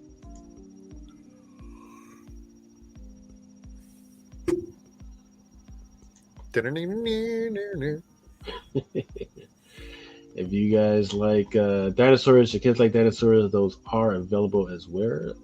No, I'm weird. I like Dinosaurs. What the fuck is a Dino Saucer? Dinosaurs was a USA Network cartoon from the 1980s and 90s. I think mostly 80s. Find that trailer and play that sometime. Oh, there's some omnibuses from 1964. Huh. There's your My Little Pony stuff. Moon Knight City of the Dead number 3. And there's your 1 in 25 by Andino. The gift open orders are is fire too, though. Yeah. But the problem is it's a 1 in 100 as well. Well, that's the A cover. There's the gift open order. Yeah, right. Yeah, so it's So the A cover cover, and then a 1 in 100 is supposed to be a virgin. So it is listed as a virgin in previews. They didn't update the preview art. And then there's the gifts. There you go. It's like, don't you think that should have been your 1 in 100, dude? Oh, who's doing art direction over at Marvel? I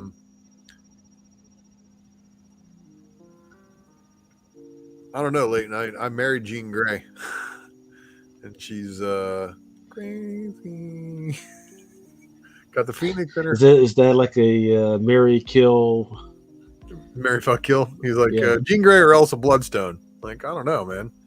Elsa Bloodstone probably is too much like me because she cusses a lot, but she's English, has that English accent. I don't know. I kind of would smash the actress who played Elsa Bloodstone in the Werewolf by Night special. Not pass. Smash. Pause. Miss Marvel New Mutant number 2, 1 in 10, Jamie McKelvey design variant. What are we designing? Her costume? On here it says that her mask was meant to be a domino mask, or it is a domino mask. Huh? Yeah. So that's just having a little eyepiece, or like the mask is like a Doc full- Martens. Yeah. Where'd you get those clothes? The Danger Room? Well, I mean, freaking now that everybody's almost dead, you might as well raid up a few people's closets. Not everybody's got shirts with alligators on them, And this, like, what's going on here? This is your 100 copy incentive?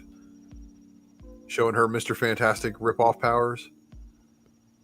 Let's see, $3.99. So this is going to be a $200 book.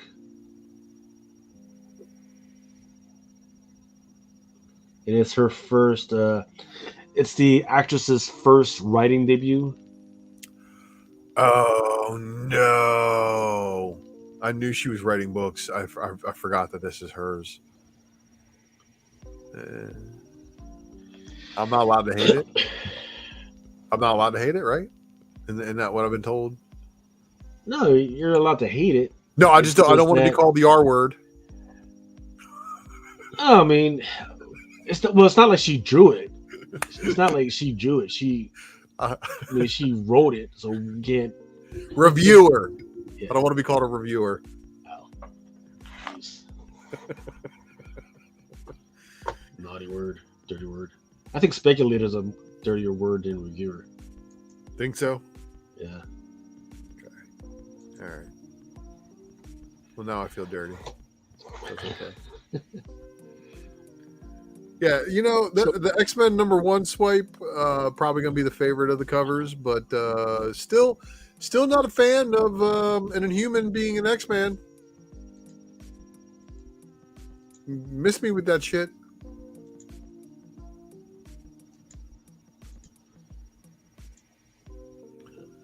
Here we go. Yeah. They made her more prominent than Jean Grey on that cover. That's what I have a problem with. Jean Grey is an Omega level mutant, which makes her an alpha woman. More My Little Pony stuff. Big hoof. Of course, you got to go back to the tentacles. But it's in Nightwing. It's Nightwing. weird.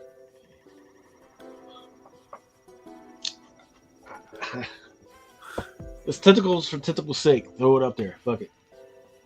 Nightwing 106. Nouns and Noun Town.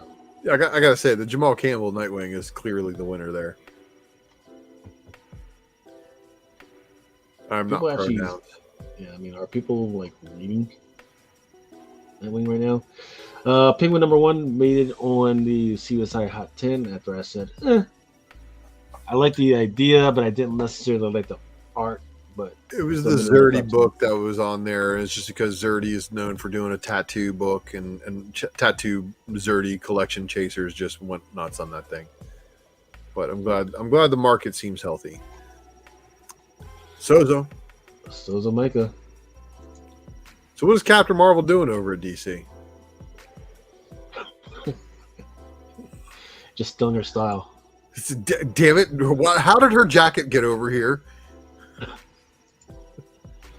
Give Carol Danvers back her jacket, Kara. So here's the question: like when they design these clothes for these superheroes, are they actually looking at what women actually wear? No, because I don't think they do. No, because before it was like swimsuits. Like, here, let's put the girl in the tightest swimsuit. Ms. Marvel's old costumes.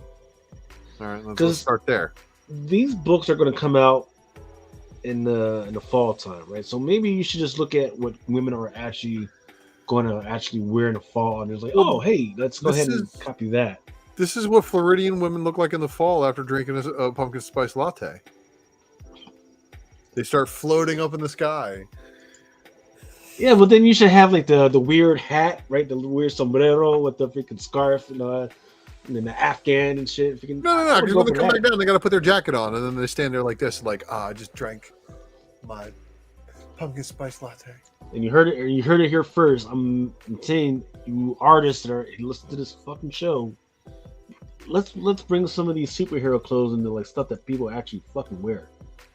You know, and these tights. Yeah, I get it. Some women wear that stuff, but yeah, hey, actually, what happened to the? What's the actually, no. I want regular people to start wearing superhero clothes.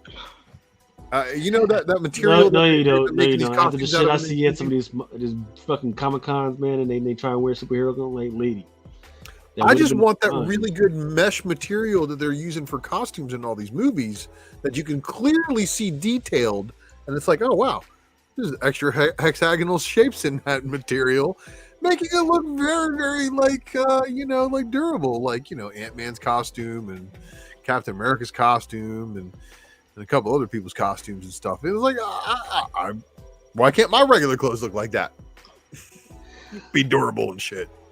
All right, here's a question for the chat: fuck, marry, kill, Jean Grey, Elsa Bloodstone, or Red Sonja?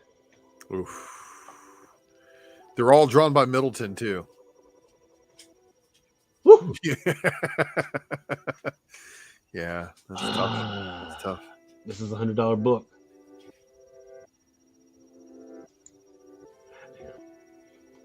That Pirello ain't bad either. Okay, let's be honest with what has to happen here. You would have to fuck Elsa Bloodstone. You would have to marry Jean Grey, and you would have to ask Jean Grey to kill Red Sonja, because otherwise you'd be fucked. There's no other win scenario in that one. You'd be like, well, honey, I got to sleep with Elsa, but I'm going to marry you. All right. So once I marry you, will you please kill Red Sonja? I'll fight it out. Because Red Sonja will not let you do it to her. You know that, right? Many men have tried. Every one of them have had their throat slit. I don't know what the fuck is going on here in this Rocketeer and the Den of Thieves #3 by Messina. Well, you don't like Betty Page? But is that supposed to be Betty Page? Or yes, she's been a pivotal part of the Rocketeer story in the comic books. What the fuck? Yeah, even making it more mysterious for people. But the nose is weird, man. Like, it's a side view of Betty Page. That's why it's not like really her supreme. I mean, it looked like a super villain and shit. From yeah. What's the name of that fucking joint with Rocky and Bullwinkle? Look, this is Betty Page has been fasting. Okay, this is not Betty Page in her normal thickness. Trying to fit in that extra small freaking lattice, freaking lingerie and shit. And it's probably the stripes that are making her look very, very slim.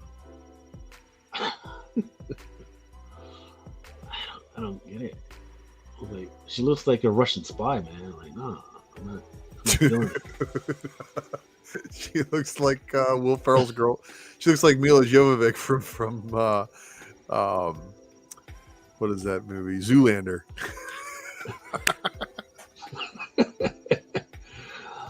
Oh, damn it. I have no idea what's going on with you, AWA, but Rumpus Room #1. You've got a zebra on one side and a teddy bear on the other side, and you got a dude in the middle with some lotion. These guys ain't got nothing on lathering Vault. himself up. So what? These guys ain't got nothing on Vault this week.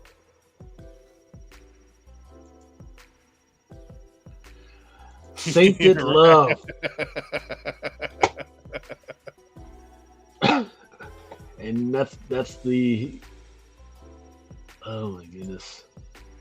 Oh yeah, they get better. Oh, But why though? Best. You should see the best ones. The best ones are the incentives. There you go. Here's your 1 in 10. That's also the artwork for the 1 in 100. It's not rendering correctly. No. Well. But you know what? That's good enough for me. Fuck it. And there's your 1 in 25, your 1 in 50s. There's your 1 in 100. You can see the artwork there. A 1 in 100. Oh, it's a 1 in 100 book. for a fucking vault book with this craziness going on. I'm gonna call that the Huggy Bear variant. You get it? He's hugging his bear. My my goodness. I'm making such good short material here. How come nobody's clipping these? You could at least do like a secret spoiler and then just kind of surprise everybody with like, ah, man. Like, oh, shit. No. That's what the black bags are for. And I'm wondering if all right. So is anybody paying attention to what Vault's been putting in these black bag variants? They put raunchy stuff in there. So I'm wondering, like, if you're wondering, what's in the black bag, be prepared. Well, the San Julian Queen Lost World needs to be put in a black bag. I can't tell whether that's a bikini or what the fuck. What publisher is that? Really weird stuff. Opus or Ascendium. That must have got pushed. May have. Let's see.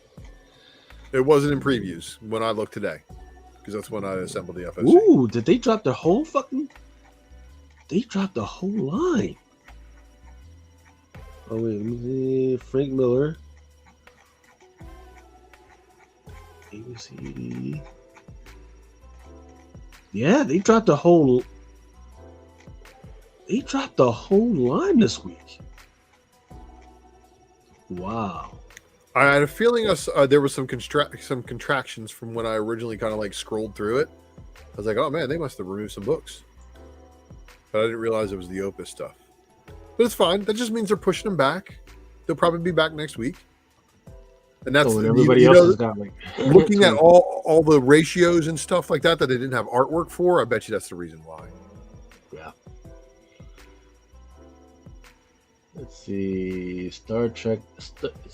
Is it Star Trek Defiant? That was the one? Yeah, Defiant's one of them. That's the one that has the Worf. Yeah. I want you. It didn't come through. All right, I will pop it up here. Yeah, because the 1 in 50 is the one that has all the good sayings on it. The 125 is the okay one. Got the trade dress at least. Here we go.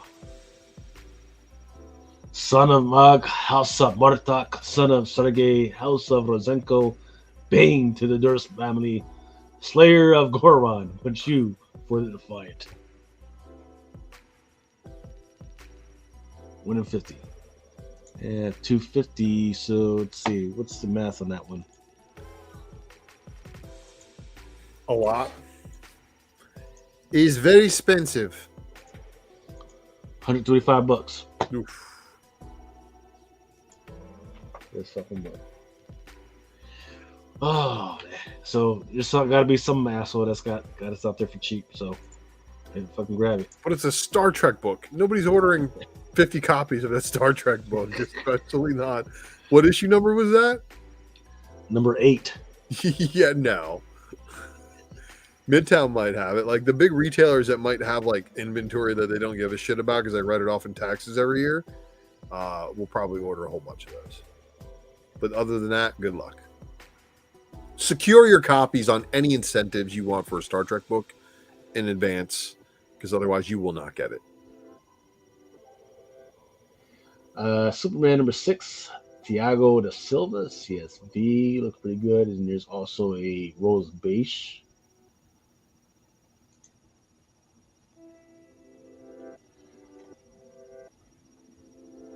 Tales of the Titans number 3 has a cover A by Nicholas Scott, but I do really like this rose beige right here. And you know what? They are both better than The Incentive by Scott Forbes. Yeah, I'm not even. Don't even bother. Let me just describe it to you this way. The Scott Forbes variant looks like the daughter of the Mexican restaurant owners who don't speak any English, and the daughter translates English to Spanish to them all the time. Because it doesn't look like Donna Troy. Jen Bartel has a Titans number 3 cover as well coming out. Yeah, apparently she's doing all the Titans in their alter ego. Whoa. Vigil number 5 is still out there. Or excuse me, Vigil is still out there. Is on issue number 5 of 6. So it's coming to an end pretty soon. Who was Betty White? Graphic novel. Nobody cares about that one. Give us B. Arthur. Wonder Woman number 1. Wait, is this on FLC this week? Wonder Woman number 1? Yeah. And there's the 1 in 100 is the A cover, black and white. Okay. So it's so dumb. Yeah. There's a couple other good variants, but yeah, no. Yeah, I can say that number 1 and number 2 have new Amazons in these books. And it's going to be interesting because there's about to be a war between humans and Amazons. Ooh, Flashpoint again, huh? Yeah. So cover D, there's a rose beige. It's a color foil. And you see there's a 1 in 100, right? Yeah. Yep. All right, so lastly, let's close out with stuff that is coming out next week.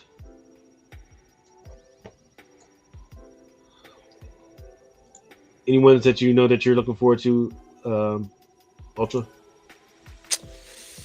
Not really. I'm just kind of going to get caught up on reading some stuff, but. Yeah.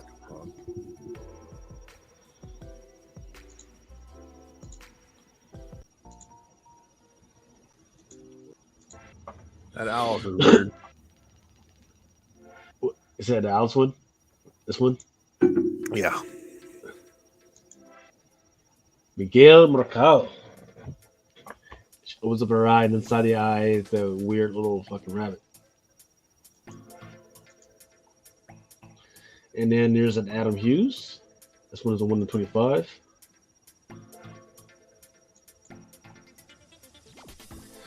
First Responder by F&P. Some Barbarella.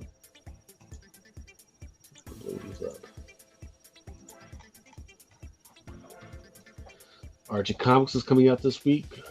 Blade number 1. What's going on? Blade number 1? Is this a second print? Yes. 25 copy instead of David Marquez. Yeah, this is gonna be a second, but yeah, they didn't put a second print. They just put Blade number 1. Oh wait, no, that's because Blade number 2 is coming out. Blade number 1 is already.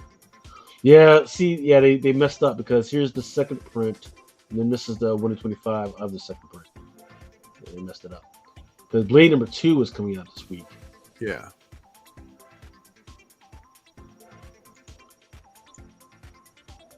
Here's some Mateus Manahini looking like a sick Luther Vandross. Buffy the Vampire, last Buffy, Last Vampire Slayer is coming out. Then there's your Conan the Barbarian number 2. There's your EM Just for Conan the Barbarian.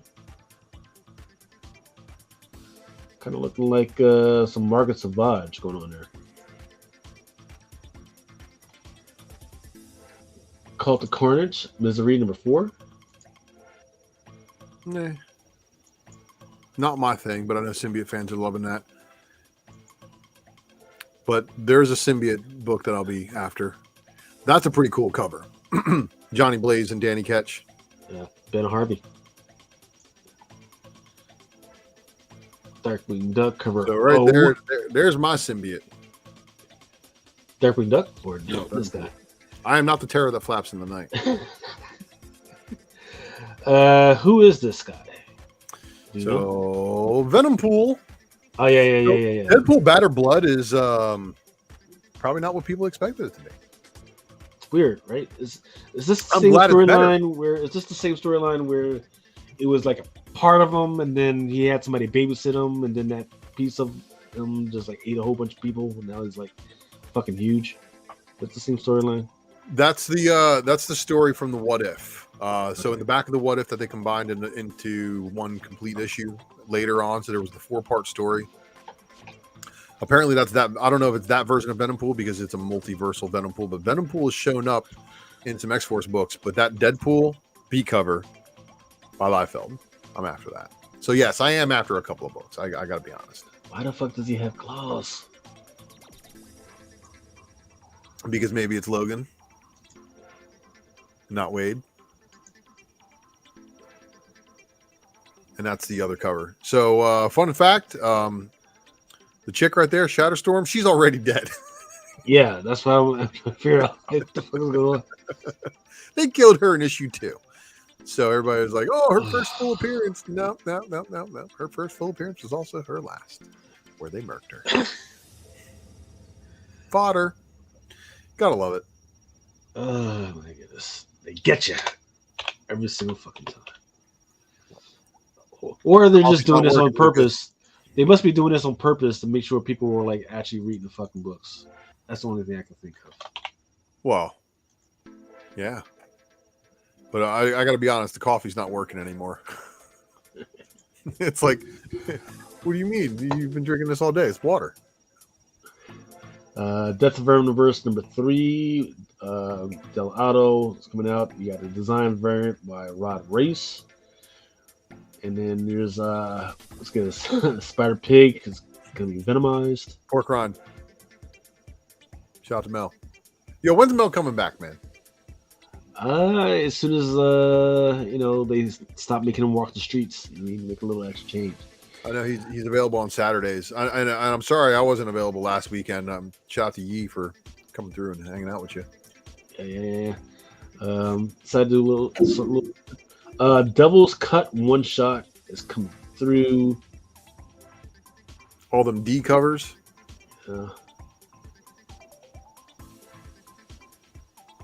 DF's got a bunch of stuff coming out. Draculina, Elvira, Monsterland number 4. I could have sworn, yep, here's that 1 of 15.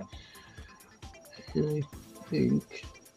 Oh, yeah, this is one that is I'm going to be keeping an eye out for. It is Grimm Fairy Tales 1 in 75. Yep. Hell Witch, Hallowed, Hunger and Dust, for some reason still out there. Milo Pony. Let's see, IDW Endless Summer D&D 1 in 25 by Samariva. For those that are into that.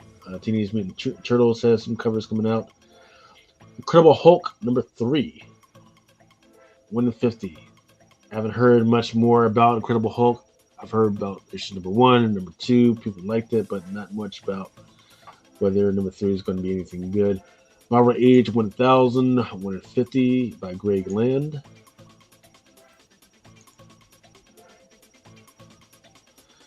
Here's your Power Rangers. Moon Knight, City of the Dead, second print, 1 in 25 by Alex Maleev. And of course, Miss Marvel, New Mutant, number 1 is coming out. There's a 1 in 100 by Art Germ, as well as by Art Adams. Here's your X-Men homages, Casa Grande. There's the action figure variant. And don't forget that this is supposed to be her first writing of what's her name, the actual actress that plays Miss Marvel. Yeah, her name. I mean, what her name is. Red Sonja, Lucia Perillo. Limited Virgin. Really good shot. Rick and Morty's got some stuff coming out. Siren's Gate, number 4, Shannon Mayer. Still going on, I guess. I don't think I've actually met anybody that's actually read it. Spider-Man India, number 3, John Jing. Star Wars Bounty Hunters, number 37. It's got a 1/100 by Alex Maleev. Then also it's got a Ryan Brown and Klingston variant.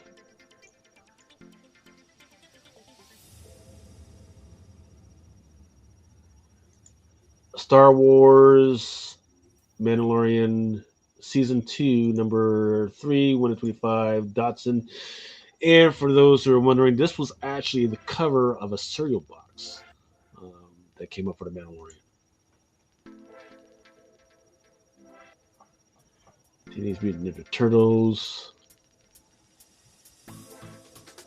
Ultimate Invasion, number 3.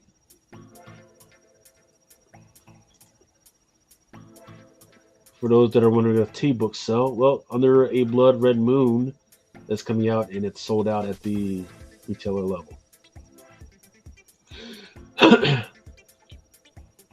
World Tree number 5 is coming out. There's also a 1/25. 1/50 is coming out. Got ass crack and all. And Wolverine number 36. More Venom and Phoenix shit. And then there's also 1/100 Perez, and then there's a Lionel Yu. So it's Wolverine mixed with Ghost Rider and the Phoenix. Yep. Well, I don't know about Phoenix. Oh, well, Ghost Rider. It's just Ghost Rider and Wolverine. The Phoenix and Wolverine was the other Jean Grey. Yeah. Okay. On FOC, which was weird too. All right. Once again, thank you to all you guys for listening in. Wolf Bear Hugging Data. Look forward to reading the Disterly. Oh, that's the Devil's Shot, right? Too many covers from Miss Marvel. Yep. Ayo, big titties, that ass. Yep, absolutely. Yeah, once again, thank you for hanging out with us at almost 4 o'clock in the freaking morning. It was once again a blast, and I had fun. Thank you to Ultra for hanging out with me. Hey, thanks for having me, buddy. I'm tired as fuck too, though. Yeah, got to get it, and then I gotta once again get to writing and reading because I got the no prize podcast coming up in a couple of hours. Got to do that freaking thing. And we can next Matrix should be next week. Don't know if the rest of the gang will be free for another. Actually, no. On the, what are we doing? The that sale, the claim sale. How may we help you? That's happening today, Saturday. So yeah, pay attention and stay tuned. So once again, too late for me. I'm freaking stumbling all over myself. You guys. Be safe, have fun, and don't drink too much. Or do. You're a grown man. Out. Love you guys. For each man